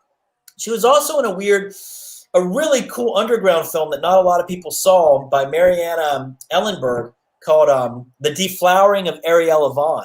It's a very punk film. You would love this film, I think. It's really gritty. But if you like Sid and Nancy, which is a gritty kind of punk rock movie, like this is just a punk rock movie about a young Jewish virgin in New York trying to discover who the fuck she is, and trying to get through like the quirkiness and weirdness of being her, and also New York, and having all these outlandish characters preaching all these different philosophies and ideas, and her trying to figure out who the fuck she is. It's a great movie. The Deflowering of Ariel Yvonne, I feel like this is a movie that a lot of people should watch, that it was just completely ignored when it was making the festival rounds 8 or 9 years ago.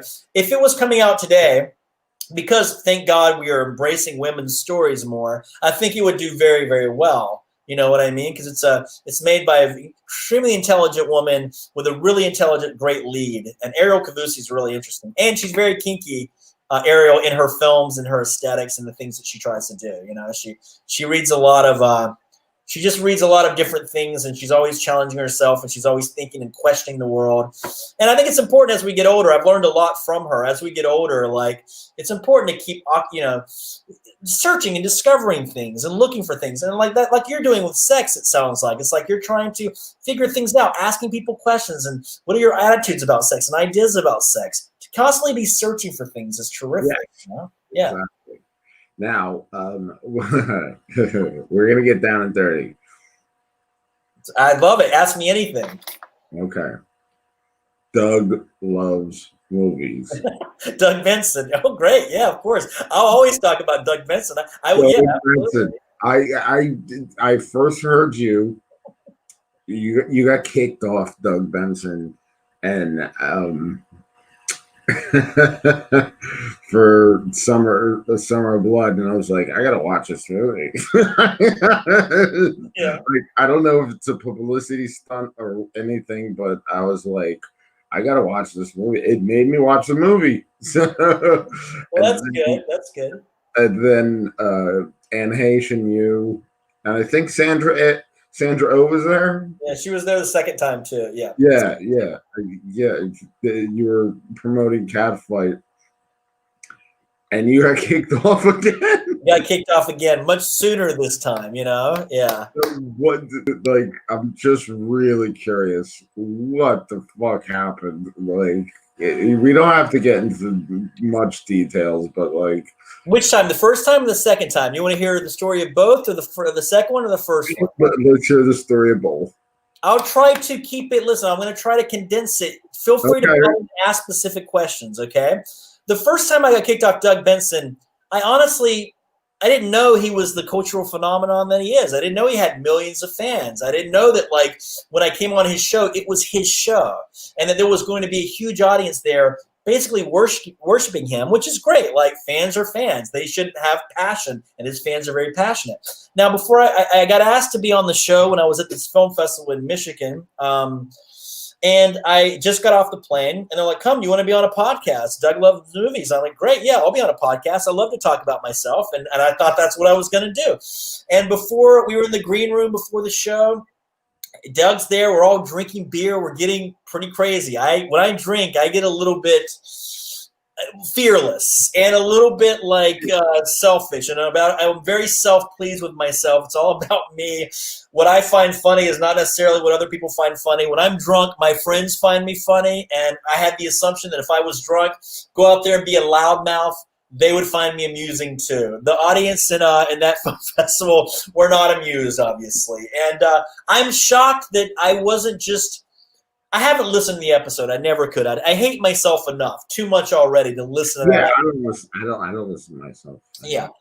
But so, I remember just talking a lot when I shouldn't have been talking, and I just wish I would have been told to quiet maybe they did tell me to shut up. I can't remember, but eventually, I think 45 minutes in, I was told to leave the show, and I did, and it comes from an insecure place, a place where I was there and I wasn't the center of attention. I'm like, everybody was kind of making fun of me, and I didn't really know what to make of it.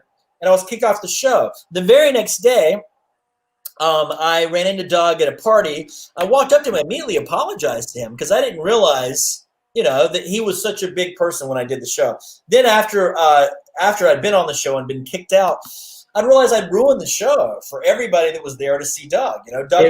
It was an amazing show. It was really fun. The first one was? The first show? Yeah, both of them were. Oh my God, it was circles. If people were having fun, that's great. Now, look, the next day, Doug was cool. He immediately accepted my apology. We smoked a joint. It was cool. We were outside. People were coming up to him saying hello. He's a gracious, sweet guy. Really cool. I'm like, oh, man, I wish I'd known. I would have been up there and played the games and behaved myself. I'm much better now when I'm on a stage. It's not about me. It's about the other person always. I don't talk much on stage. Trust me, I've been in that situation where I've been like too drunk where I'm like, Yeah, no, for sure. Now, fast forward 4 years later, 5 years later, and our publicist for Catfight, while we're in LA doing the press junkets, says we're getting you on the Doug Benson show. He reached out to Doug and said, Doug, we can get Alicia Silverstone, Sandra Oh, Anne Heche, and Onur on the show. Doug said, yeah, let's do it, which was great. And so Alicia couldn't make the show, so it was just me and Sandra and Anne. And before the show, Ann and I have dinner, and we're partying pretty hard. We're drinking pretty hard. And like Ann likes to we're partying, you know what I mean? Her husband at the time is there. Gigi, my producer, is there. I think my friend Randy Gamble and some other people from LA. I'm in LA having the LA experience. Like, I am there as a director. I probably got a little bit of an inflated ego. I'm having fucking fun. I'm having a blast. I think I've got it tempered. I'm aware that we're all having a good time. This is not a big movie. It's a small movie, but it's an interesting, cool movie. The kind of movie, in fact, that Doug Benson probably would have loved had he watched it. Now, so Ann and I are really drunk, and we're going to the Upright Citizens Brigade, whatever, the venue that they're having the place. And as we're walking, I'm like, this will give you an idea of what Ann is like. Ann is so much fun, and she's crazy in the most wonderful way. I'm like, Ann, before we get on the show, Doug is a big deal. This is his show. This is all about him. And Ann looks at me and says, motherfucker, when I'm on your show, it's the Ann Hayes show. That's what she says. So already I'm like, oh my God, we're in for a crazy, crazy night. So I get to the Upright Citizens Brigade, and I'm really excited. I'm like, okay, cool. Sandra's going to be on the show. Ann's going to be on the show. I don't know when this show was booked. It could have been booked that day. It could have been booked a few weeks ago. I don't know. I don't have context. But when I get there, Doug is there. We say hello. We're really simpatico. Everything is great. We smoke a joint in the back. At least I do. I can't remember if he was smoking, but he got me stoned, and it was great. And we were having a good time. And then I asked him, because I'm so excited. I'm like, oh, so Doug, so what did you think of the movie? Have you seen the movie? And he just like, oh, I didn't see the movie. And he said it in such a way. It just seems so just banal and aloof and obtuse. And again, maybe he didn't have time to watch it. Maybe he'd had it for weeks and said, fuck it, I'm not going to watch it. In my head, I thought, this motherfucker, and didn't watch this movie. He's got Sandra Oh and Hayes coming on the show.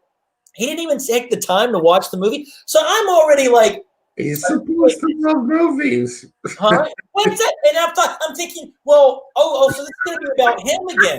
And it's not going to, he's not going to see, I was taking it from the point of view of, he's got Sandra and Ann doing this show. I'm not saying they're bottom feeding. Of course not, because it's nice to be on the show. It's a huge outlet, a lot of fans. Yeah. But I thought to myself, he's not going to see how brilliant they are. So he can't at least compliment them on how great they are. Like, they're so amazing in this movie. They deserve a much bigger budget, a much better director. Not that I think of myself as a bad director. I think I'm a great director. But that film, with the resources and everything we made it. Fuck it. You're a very good director. Very nice of you. I'm just trying to practice more self-love and less self-deprecation. And I got to be honest, I love my films. I love the movies that I make. I don't have a lot of confidence with this French movie I just made, because it's like, we're getting rejected from a lot of festivals, but I think it's really cool. But Doug says, he just says, I didn't watch it. Like, there was no sense of like, oh man, I'm sorry, man, I didn't have a chance to watch it yet. Like, I should have watched it. That kind of thing. Like, I'm a Southern guy. That's what you do. Like, there's a mutual respect given. Not that he has any respect for me, but it's like, I didn't get that at all. It was just like, I didn't watch it. Like, what, you expected me to watch the movie? That's what I heard. That's what went in my head. I'm already drunk, and I'm in a good mood, but man, when I get angry and I'm like in a dark place, I get into a dark place. But still, I shrug it off and say, let's go. Yeah, I do too. But I'm thinking, fuck, man, like, you weren't even playing. You don't give a fuck. And this is a cool movie. So we get on stage, and for me, my raucousness or my obnoxiousness was really geared toward, I felt like him treating Ann with disrespect. Like, that's the way I saw it, was like not giving her respect. I know she was kooky and weird and crazy, because that's the way she is, but you can embrace that or you can go against it. And I felt like he was just being extremely abrasive towards her. And maybe it's not, maybe you can't hear it in the recording, but in the room I felt it. And I felt like, I don't know, like my anger towards him and abrasiveness towards him was in defense of her, where it just wasn't fun. Like, I was just rude. And I remember it snowballed so quickly. Like, one minute we're there, everything's going well, and the next minute I'm hearing things like, your publicist did a terrible job telling you what the show's about. Like, no sense of respect to her at all. And I don't know, I reacted towards it, and I had no sense of humor about it. And I felt the crowd, just the hostility of the crowd. They hated us, I hated them, and it was unfortunate. You know what I mean? Of course, being drunk and stoned wasn't the ideal situation to be on that show. Had I not been there, let's twice in a row that I was drunk and stoned on the show. You know what I mean? So, I'm not not saying he was at fault. We were at fault. We were not respectful to him either, and we should have been, and we were disrespectful to the fans. But that's how it happened. You know what I mean? Like that's what happened. And, let's bring it up a little bit. You're a painter. Who inspires you as painters? As a painter, oh yeah, right. German expressionism. You ever look at the German expressionists? Like, you have them behind you. You got German expressionism behind you. Oh, who is that? Who painted that? That's French. That's French. Oh, well, that's amazing. The German expressionists had this very grotesque way of painting characters, and also beautiful way of painting characters. And I'm not erudite when it comes to German expressionism. I'm not erudite about much of anything, but I love looking at German expressionist paintings. Otto Dix and Max Beckmann, George Grosz. You know what I mean? When I was in college and I would take painting classes, I had a professor, one particular professor, who said my work. We would do nude life drawings, and everybody would draw very realistic drawings of the nudes, and I wasn't good at that. So I would do these very weird proportioned characters that were weird and obscure and bizarre. And my professor was into them. She's like, that. He's like, that's really cool. You remind me of George Grosz. And I'm like, who's George Grosz? He told me he's a German expressionist. And I started looking at the work and getting into it. When I was in Paris, I'd go to the Bubo and look at all the great German expressionist pieces there. So I like that kind of that period of time in the early 20th century. World War I, World War II, German expressionists were great. What makes you like that? Just the compositions. During World War I, it was such an abject time spiritually. You know what I mean? George Grosz's pictures were they dealt with poverty and prostitutes and just the bleakness of life. And there's something melancholy about their paintings. You know what I mean? That I kind of draw to. I would draw for the longest time. I would draw these characters with their heads down like this, because it's just something that I was always feeling spiritually. And then I would notice when I would look at German expressionist paintings that there would be characters that they'd just given up. You know what I mean? Just with a bottle in their hand, just kind of out like that. There's something raw about them and energetic. Bukowski painted. Yeah. And Bukowski's paintings were just so raw and expressionistic. And I love Bukowski's paintings in the sense that he was just raw. He was just it was about feeling and passion. And you feel that in the German expressionists. There's a passion for life. There's also a celebration of death in those paintings. I like Francis Bacon's work. I think there's something, just beautiful, and the energy of those works are amazing. I like caricatures. I like faces and bodies, and I like bodies huddled together, the huddled masses. And George Grosz has his paintings just people jammed together like sardines, and I don't know. I tend to like that kind of stuff. From a standpoint of cartooning, because I do children's book drawings. Charles Schulz and Jules Pfeiffer. Charles Schulz, who did Peanuts, and Jules Pfeiffer, who did a cartoon for the Village Voice for I don't know, 40, 30 years. Something about the simplicity of the black line drawing is beautiful. Yeah. And Charles Schulz's line was very precise and very clean. Jules Pfeiffer was very loose, and I like the looseness of his line. It's just, I don't know. I feel like, oh man, there's the simplicity in it. It's so amazing. Edward Gorey is fantastic. You know what I mean? I feel like it's not. I can't his stuff's just on another level. The precision and the detail. But I don't know. Looking at those pictures just brings me pleasure. I'm not looking at them and trying to extract meaning from anything that I'm looking at. It's just a pure aesthetic pleasure of just. I just think it's a creativity thing. It's like. Let me put it this way. I'm in awe of the creativity of the artist. You know what I mean? I'm just like, oh my God, that is amazing. This is really good. You've written two books, which it requires, assiduousness. It requires focus. It requires discipline. It's and I feel like everybody has the ability to write and draw pictures and even play music, even if it's like they sing and it's off key and it makes no sense. Like if there's a gun to your head, all of us can create. Everybody can create. I think, you know what I say this a lot, Nicholas, is as I get older, I've accepted the fact that I'll probably never break out and be mainstream. Maybe I may never make a living making art, and I'm okay with that. Yeah, good. You know, yeah, exactly. But what I hope I never lose is the desire to make art, to make work, you know, whether it's music, whether it's paintings, whether it's books or movies. All right. Yeah. Let's talk about Dangling less. Yeah. That's my one sex comedy, bona fide sex comedy that I've done. All right. Let's talk about that. What is that all? But before we get to the last part of the interview, what is that all about? So that movie, I made it in the late when I was 28 years old. An amazing producer named Les Frank produced it in Wilmington, North Carolina. That movie broke my heart in a lot of ways because I think it's a beautiful, wonderful movie. It's almost like a children's movie, but it's a rated R children's movie. You know, it's about a guy without a penis. He lost his penis during a botched circumcision when he was very young, and so he's growing up. He builds birdhouses. And he has a best friend, and his best friend's very promiscuous. He's a bartender. He has sex with a lot of women. So Jack Peterson, the guy without a penis, lives vicariously through his friend. And he's always hearing sex stories about this and that. But Jack himself, beautiful, sweet person, respects women, is terrified of them. You know, he's got a crush on the woman who lives in the apartment above him.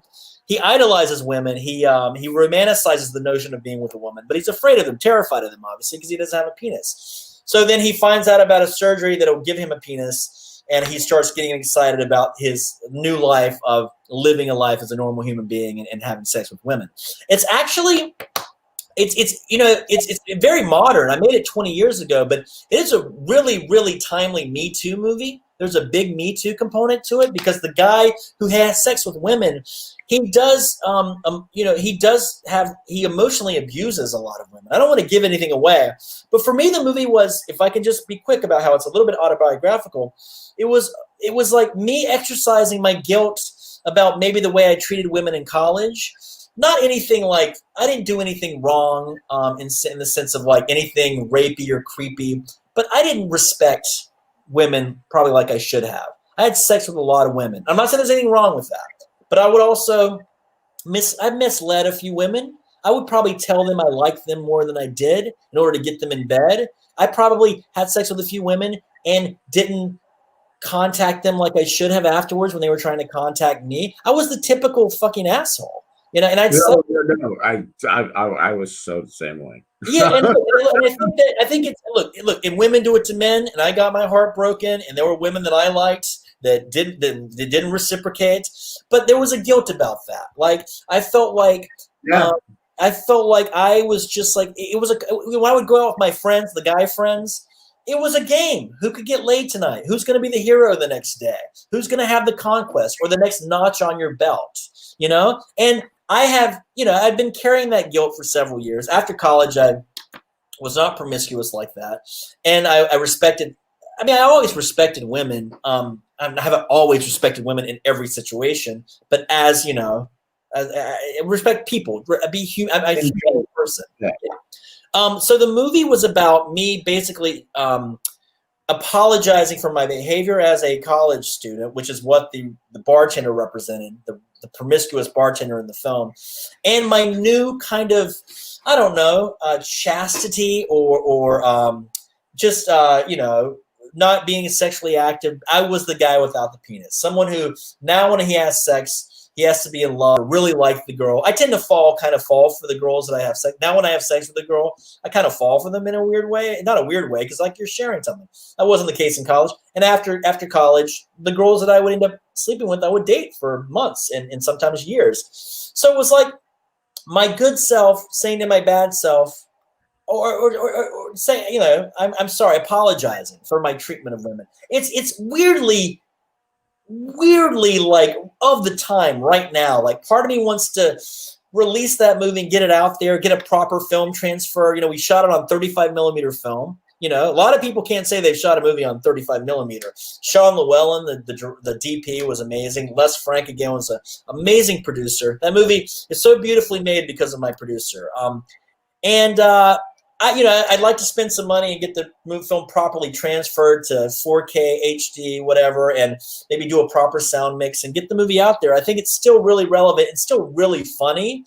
Again, I was channeling all the 80s sex comedies that I really liked with a more mature kind of emotional through line. You know what I mean? And I think it's very funny. Yeah. Okay, definitely. So Robert Longstreet, guy. This is Robert Longstreet, who's in the film. And he plays one of the supporting actors. He's about to blow up. He's blowing up as an actor. He's going to be in he's on The Haunting of Hill House. He was in Dr. Sleep. He's going to be in the new Halloween movie that's coming out next year, Halloween Kills, by David Gordon Green. He's an amazing, huge actor. Are you going to sequel to Halloween? So, David Gordon Green made the Halloween movie 2 years ago. Yeah. So, another one. It's a trilogy. They're making a trilogy of that. They're making 3 of them. So. I don't know what to think about that. Do you like horror movies yourself? Do you like? I love horror movies. You're not you don't like the new Halloween films. You're not a big fan. No, I enjoyed it. It just is, Look, it's the highest grossing slasher film of all time by like $50-60 million. Carpenter is great. Yeah. I really like the Halloween. I love what David did, and I think the new one's going to be incredible. And I don't know. I think if you're doing something and there's tons of fans for them, and you're doing it well, keep going with it. You know what I mean? Like there's a. No, that's good energy. That's good energy. Yeah. All right. So recommendations before we get to the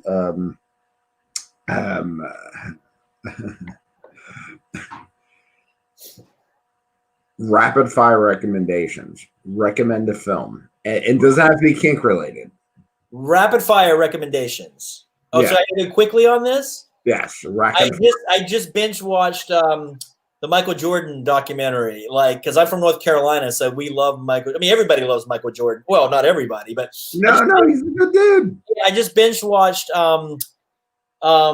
The Last Dance, 10-episode ESPN documentary. I binge watched it from 10 in the morning until 7 in the morning a few nights ago. Blew my mind. The Last Dance blew my mind. Recommend a song. A song. Oh wow, jeez. Okay. Hold on one second. Let me think about this. I can't look it up, right? I just listened to a friend that's out. Oh shoot. Damn it. I'm sure you've listened to a song in the last 24 hours. Okay, and this is I'm pulling it up right now because it's a long name. Because I was listening to it before we did the podcast. So it's called the Cardboard Cutout Spiral Sundial. I know that sounds absurd, but it's this really cool band out of Raleigh, North Carolina, called Judge Schreiber's Avian Choir. It's like this metal experimental instrumental rock and roll. It's fucking so badass. The Cardboard Cutout Spirals. I've been listening to that song over and over again. So I'm sorry, I had to look it up because my memory is so bad. Check it out. I'm lucky that it's up right now because I was listening to it before. But yeah, Judge Schreiber's Avian Choir. I looked it on Bandcamp. It's not on Spotify. So it's so cool, man. It's so raw and rock and roll, and that shit, it fires me up. And it's just weird, man. And it's dynamic. It's a 10-minute song. So it goes in a lot of different directions. But man, that's some good shit. And they're very underground, but they're amazing. You know? It's probably pretty good when you're high as fuck. Yeah, sure. So, okay.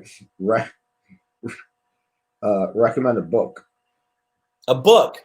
I'm reading a book right now called The Mannequin and Wife. It's a book of short stories. Now, they're very sexual too. Some of them are extremely sexual, and they're also it's very intelligent, brilliant writing. It's by a woman named Jen Fox, Fawkes, Jen Fox. Mannequin and Wife. It's her first book of short stories. It's amazing. I could go into the detail, but we're rapid fire, right? It's just they're feminists. There's like a book about a woman who has superpowers, but she's a virgin, and if she loses her virginity, the superpowers may go away. But it's not like silly. It's like it's all it's very metaphorical. You know what I mean? Yeah, definitely. Okay. It's great. It's a really great blend of like beautiful writing and also just things that, again, that are familiar, that are like out there culturally. There's a play on the Frankenstein story. There's a talking fairy who talks to a businessman who asks him all these questions about his the daily grind of his workplace and his resume. It's fascinating. It's really, really intelligent and thought-provoking. But also, I have to mention a book that I've read several times, especially you talk about COVID and creativity, creating in COVID. There's a book I've read 3 times called Against Happiness by a guy named Eric Wilson. And the conceit of the book is that, if we're sad or melancholy, art and creativity is a good way. It's good fuel for melancholy. Like, instead of pharmaceuticals, sometimes you need pharmaceuticals if you have a chemical imbalance. But for the artist, for the creator, melancholy is a gift in a lot of ways. Everybody's melancholic. You're going to go through sadness. You can't have happiness or euphoria without sadness. You can't have life without death. You can't celebrate, the lightness without the darkness. Like, it's crucial. And for an artist, some of the artists in history have done their best work while depressed. He talks about people like Herman Melville not having any critical success and creating from a melancholic place. Edward Van Gogh. I don't know if he talks about Van Gogh or not, but Van Gogh is a perfect example of someone who created from a melancholic disposition and who didn't have a lot of any monetary success. When he was actually creating. It's a really beautiful, inspiring book. As artists, we don't make any money. Well, some artists do. Some artists are lucky. I'm usually not jealous of people who do really, really well early in their career. Sometimes I get jealous of them because I'm like, I've been doing this, grinding it out for 20 years, and I'm still at the place where I'm scrapping for every dollar. But most artists, even successful artists, are scrapping to get every project made. We're not doing it for the money. We're doing it for the love. Yeah, but the people that blow up and they're just, they're mediocre. They're not doing anything that interesting. Those are the people that I, sometimes catch shade on, of whatever the expression is. Against Happiness, closest book I ever read to a self-help book, but it's not a self-help book. It's a really poetic exploration of the creative process and how melancholy is part of that. Really great. I can't recommend it enough. It's a short book too, 150 pages. And Mannequin and Wife. Actually, I have Mannequin and Wife right here. Actually, there it is. This is a beautiful book. I will definitely check that out. If you're into short story fiction, it might not be for you. I think it's brilliant. You know what I mean? I will. Shit. I'm a fan of your work. And I appreciate your insight, and I will definitely check that out. So, okay. All right. We did that. Anything? Is that it? Is that? No. Recommend a song. Oh yeah, I recommended the avian, the avian choir thing, the song, right? Was that the song? Oh, we did that already. Mm-hmm. Okay, I'm sorry. No, that's right. But recommend a meal. A meal. Well, default. I always go to pizza as my meal, but if I was a last meal, it would be like buttermilk fried chicken. I'm a Southern boy, so buttermilk fried chicken, creamy mashed potatoes, and sautéed spinach. Like, give me a good Southern meal, like fried chicken. I don't care how full I am. I could have just come from a huge meal. If there's a bucket of chicken in front of me, I will eat. Chicken is. I try not to eat it much at my age. I definitely don't eat it like I used to. But still, fried chicken, creamy mashed potatoes, and sautéed spinach. Wow, that's it. How about you? What's your meal? What's your go-to meal? I love sushi. I love lobster. Dipped in butter or just yeah. Oh my god, so unhealthy. What's your sushi? Which is your favorite sushi? Salmon sushi. Yeah, eel and avocado is mine. Eel and okay. Good question. Right. I like this. We know sex and food are connected, right? Like Oh god, yeah.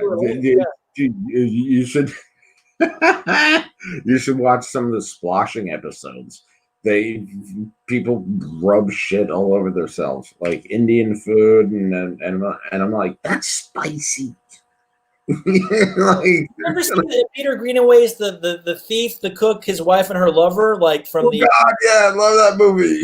You talk about sex, politics, and that's a very political movie. And food, all those things are just intertwined. Brilliant. I haven't seen it since I was in college, but I remember it being. Yeah. she made the guy eat Yeah. his penis. Yeah. Yeah. Yeah. Amazing. Helen Mirren. Yeah, Helen Mirren's in that movie, right? Yeah. Helen Mirren's fucking amazing. Incredible. So, all right, you know what? Before we get to the end, what do you think? What's your most disturbing film? My most disturbing film? Huh. Yeah. Let me think. Okay, let me think about my films. I'm just going through them. Any of them? Richard's. There was. When I go through the House of Pancakes, Drawing Blood, The Pigs. The Pigs. No, Ding-a-ling-less. The Pigs was disturbing because it was so terrible and it was a terrible experience to make. No, not your personally. Like the Oh, that I've seen. The disturbing films that you've seen. Yes. Oh, that I've seen, not that I've made. See, that shows you how solipsistic and in my head I am. I think every question is related to my work. You know what I mean? Oh, geez. The most disturbing film I've ever seen. I think about Irreversible and the rape scene in Irreversible, but that's just because we were just talking about it. I don't know if that's the most disturbing thing I've ever seen. I remember seeing Scanners for the first time and that guy's head blowing up and it freaking me out when I was a young kid. But there are lots of movies that have disturbed me. But God, I'm drawing a blank. I'm never good at these kind of things. Is there anything else I can keep thinking about it as we're talking about other stuff? Well, there's a Serbian film. There is Sallow.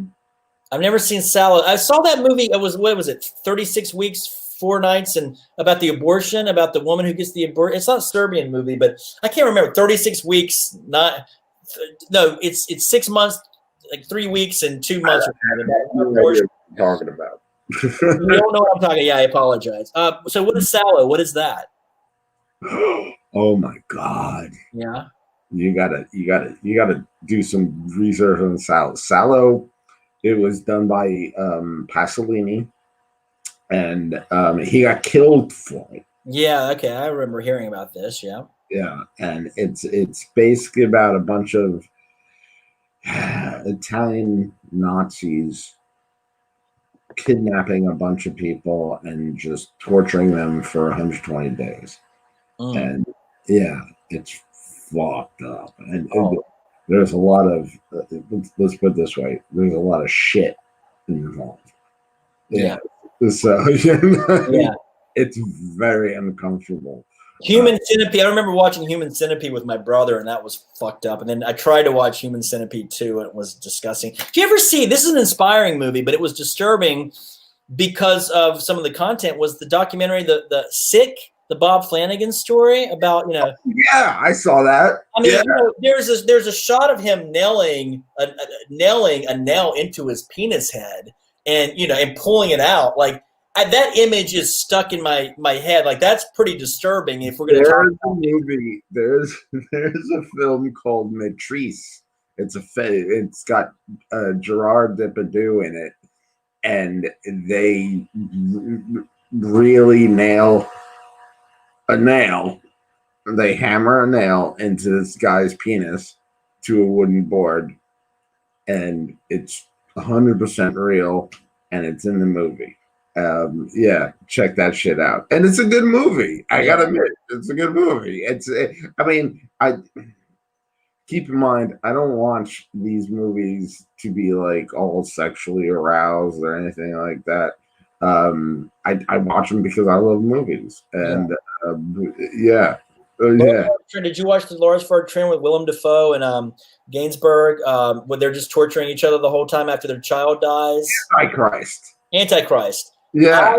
I tried. I can't watch stuff like that. Like, it's just, stuff that's too real or too like genital mutilation stuff. It really freaks me out. You know what I mean? I couldn't get into it. That movie.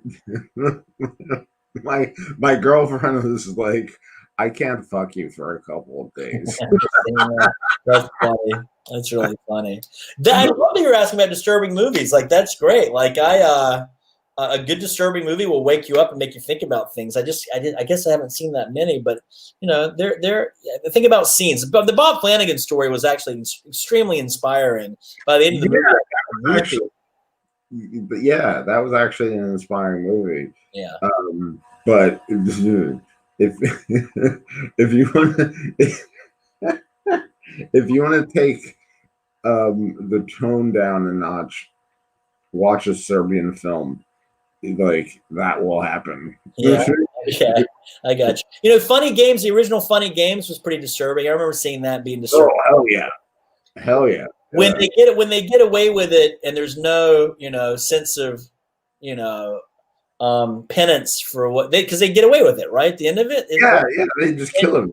So, not sorry to spoil it for anyone, but it's like that's disturbing when you don't see like there's penance or retribution for what's. I love a good revenge movie, and then when you don't see the bad guys lose, I mean that's disturbing. You know, when there's no it's truthful though. Yeah, definitely. Because get away with evil shit. People get away with stuff all the time. A friend of mine said once, "Is like there's no justice in this world. There's no karma." Pol Pot like died of old age. He never even had war crimes. You know, went to trial for war crimes. Dick Cheney. Okay. Dick Cheney's not going to go to war crimes. Not going to go to the Hague. So, like, you know, where's the justice? All right, we're still broadcasting, just so you know. Okay.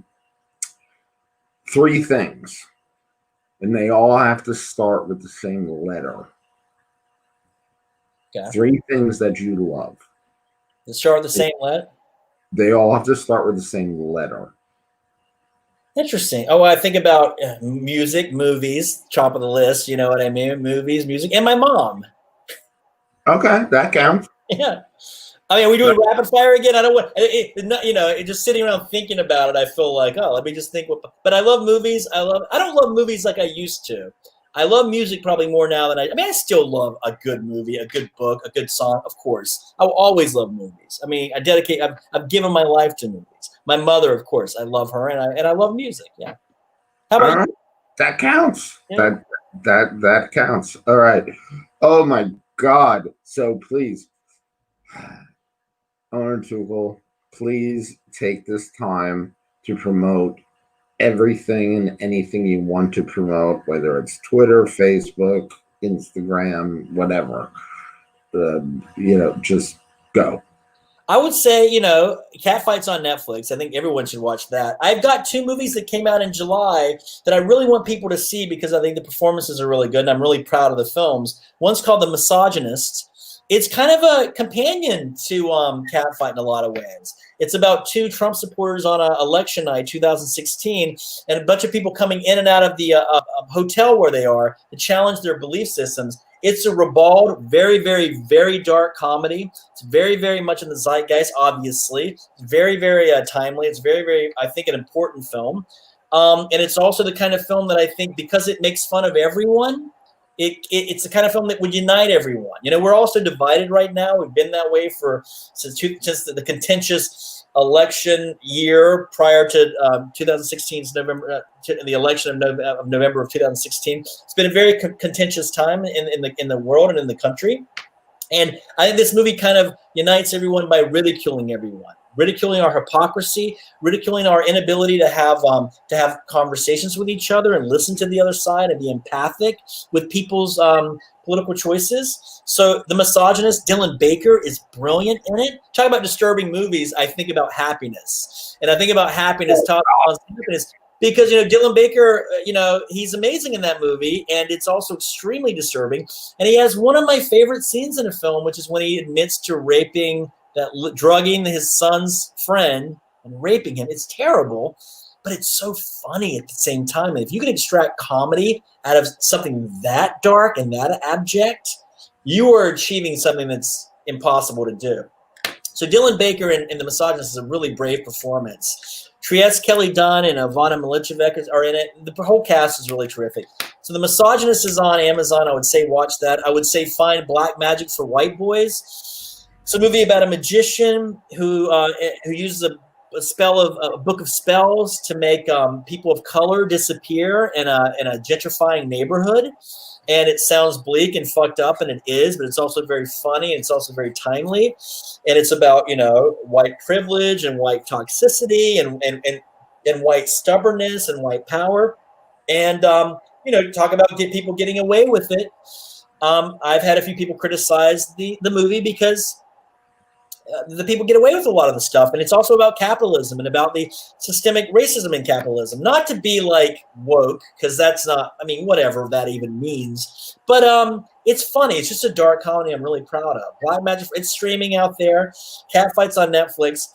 I got a couple of children's books coming out later this year. And I also have a children's book that's out right now called Help, There's an Elephant in My House. And it's about an elephant who runs through this family's house and ends up destroying everything, their books, their garden, the books, education, the garden, the environment.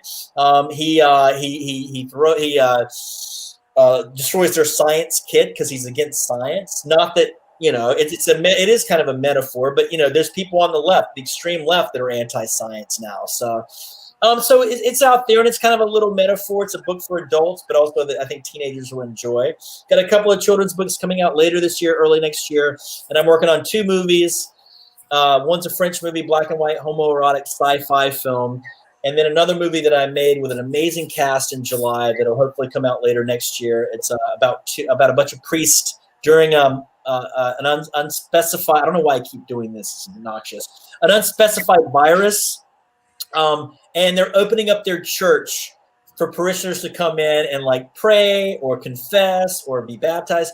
And it's, you know, it's a movie about spirituality in the body. I'm not necessarily a spiritual person, but I wanted to make a movie about how important the body is. I almost did it again. I'm going to cut my own fingers off or bite them off. It's about how important the body is in a time where we can't be in the same room with people. You know what I mean? And, you know, it's good to be spiritual. It's good to us to connect via technological platforms like what we're on now and Zoom and things like that. And it's important to reach out and say hello and things like that. But it's important also to be in the same room with people and to see people face to face. So the movie's about finding spirituality in the corporeal, like the flesh. And, you know, a movie about, I think organized religion gets a bad rap in a lot of ways because of the indiscretions of a few people. Same way the police get a bad rap because of a few bad cops. Same way Muslims will get a bad rap because of a few terrorists. Not a few, but, you know, it's like, and I feel like, you know, I wanted to make a movie that was funny and also kind of evaluating what we're all going through collectively. So I'm really proud of it. It's called Scenes from an Empty Church. And it's got a great cast, and, you know, I'm editing that now, and I'm working on some books, and trying to plant some seeds for some films in the future. After this movie that I made in July, it's a movie about like God, and it's positive. So I think I feel the dark forces calling again, and I'm going to make something really dark and nihilistic maybe later this year. I think I got to balance the two. You know what I mean? So I don't know if you ever saw the movie Quills about the Marquis. It's about Marquis de Sade. Brilliant movie. And I remember one line of that film, which is Joaquin Phoenix, who plays the priest, saying when he's talking about the Sade, he's saying, you know, this guy, he's occupying both. He talks about something in relation to Sade, saying that he was occupied by both God and the devil at the same time. And I think that describes human beings. You know, it's the yin and the yang. Oh, you know? Yeah, definitely. So I feel like I always want to be able to explore my dark side and extract positivity from the darkness and explore and I'm trying to go a different direction with my movies. Like Summer Blood was very much like Black Magic for White Boys in the sense that there's a storyline about fear of commitment and solipsism and only thinking about yourself. And I am trying to make movies that are a little bit more pushing towards, you know, people and humanity and how important being empathic is. I'm a liberal, but I criticize the left for attitudes about language and attitudes about forcing people to adhere to a certain ideology that people maybe don't agree with, and treating them like they're stupid or treating people, you know, and being closed-minded when liberals are supposed to be open-minded. And but at the end of the day, I think that this idea of being nicer to people and appreciate and trying to be compassionate towards people's thoughts. And yes, you can say things that are hurtful, and maybe you're not meaning them to be hurtful. But if people are so easily offended, is it a bad idea to just think a little bit about what we're saying before we say it so that we don't hurt other people's feelings? I mean, I'm learning that. I'm trying to be a nicer person. But in film, Yeah, and then my church movie is not very cynical when a lot of my other movies have been cynical. But I think cynicism is not really needed right now because we're all going through the pandemic and a lot of people are dying. But I think cynicism can be useful in pointing out our hypocrisies and just, absolutely. So I don't want to be shy away from that. Like, that is who I am. I'm not always a good person. I hate myself a lot of the times, and you know what I mean? And it's like, I'm still working things out as we're trying to find new insights on sex and on politics and on human nature and on science and everything. I think the idea of letting everyone say what they want is important, because that's also how you get to truth. By having people say things that are despicable, and by having people be cynical, and by having say things that are antithetical to your beliefs, and challenging everyone's convictions. Unfortunately, that's the way it has to be. People have to be able to say what they want, even if it's untrue. If it's libelous, that's one thing. I guess libel and untruth can be connected, but so I don't want to shy away from it. I've made this a positive movie. I made a foreign film, a French film in New York. I'm like, I experimented with some different avenues. Now I want to make an old-fashioned horror movie, I think, something really debauched and bleak and fucked up and cinematic. Probably. I can't wait. Yeah, that's what I'll probably be doing. If the money comes through, if I can convince the investor to do this, that's what we're going to try to do. So, all right. And one of the things I did in the COVID was I finished a graphic novel, which will probably never get published, but talk about sex, sexuality. It's a book called Naked from the Napalm. And I've been working on this for like 10 years. I just had to finish it to get it done. But it's about sex. You can see there, like how it's about sin, it's about fears, it's about body parts, it's about a lot of different things. We gotta talk more after this. Say it again. We have to talk more about it. Sure. So this thing's been lingering. I've been working on and off. I said 10 years. It's more like 15 years. And during COVID, I felt like very hunkered down and finished this fucking thing.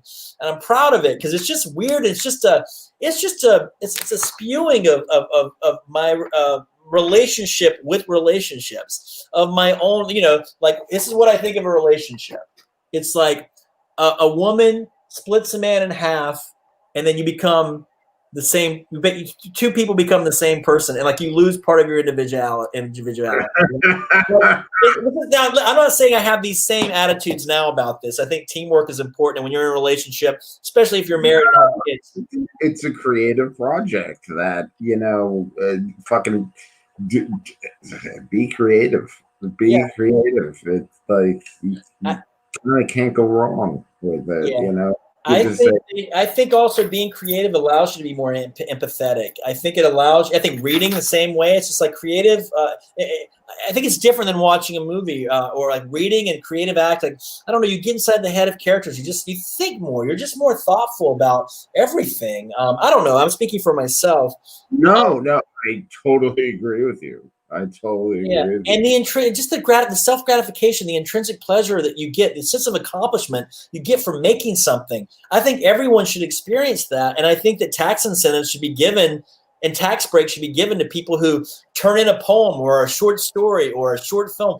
If everybody were creating in America and creating something, I just think people would be more fulfilled. They'd be happier. They would be, I'm talking out of my ass. I'm unhappy a lot of the time. You're not. Seriously, you're not. You're like, I totally agree with that.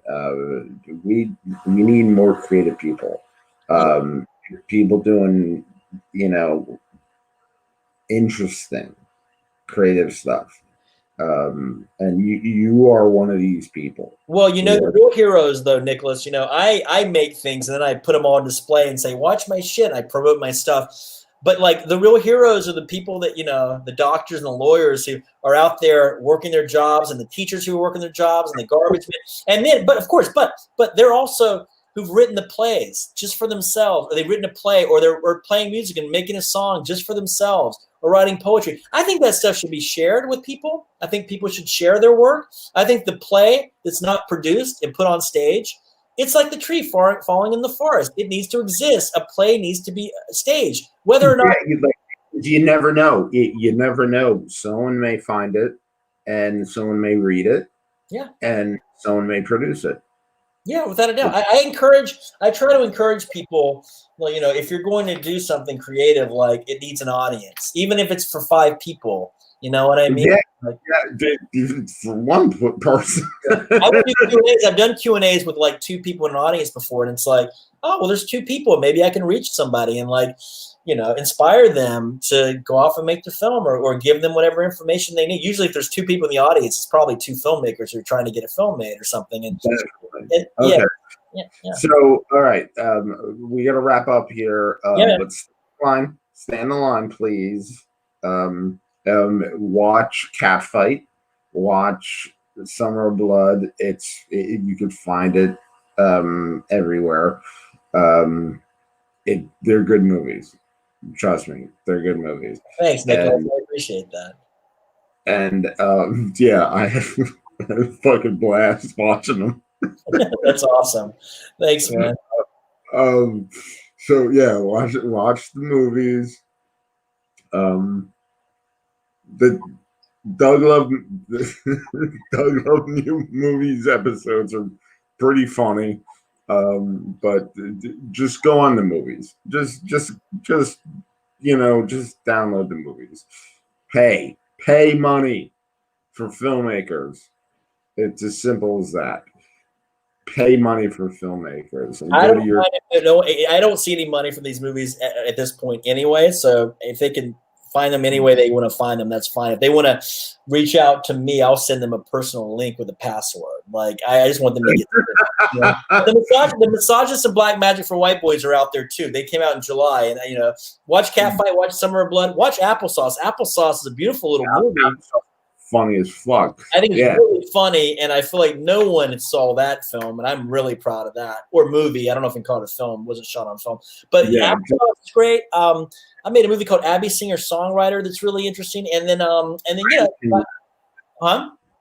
I have not seen that. I'll send you a link. I think it's on Amazon Prime. It's just it's a mumblecore weird movie about a filmmaker and a musician, and it's about the creative process and about going crazy while making art, using your madness to create art, trying to stay focused and passionate in a making art forms that a lot of people don't care about what you're doing. It's usually the artist who cares. It's great. It's a very personal movie. I'm really proud of it. But Black Magic for White Boys and the Misogynist, they're out there too. And I appreciate you letting me promote them, Nicholas. If one person goes out and watches one of these movies. I'm so glad you're here. Follow this guy.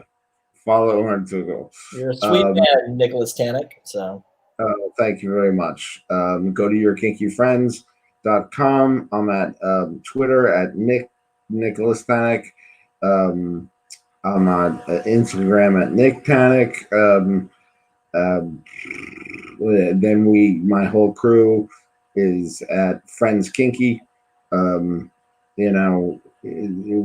We talk more just about kink.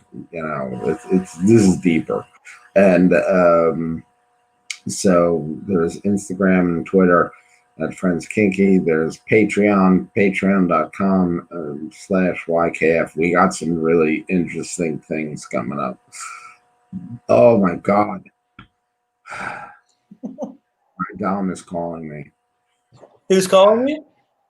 My Dom is calling me. Your Dom? What does that mean, the Dom?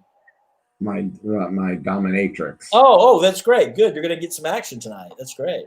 What are you going to clean the bathrooms or the toilet bowl? What are you going to be cleaning today? I don't do that.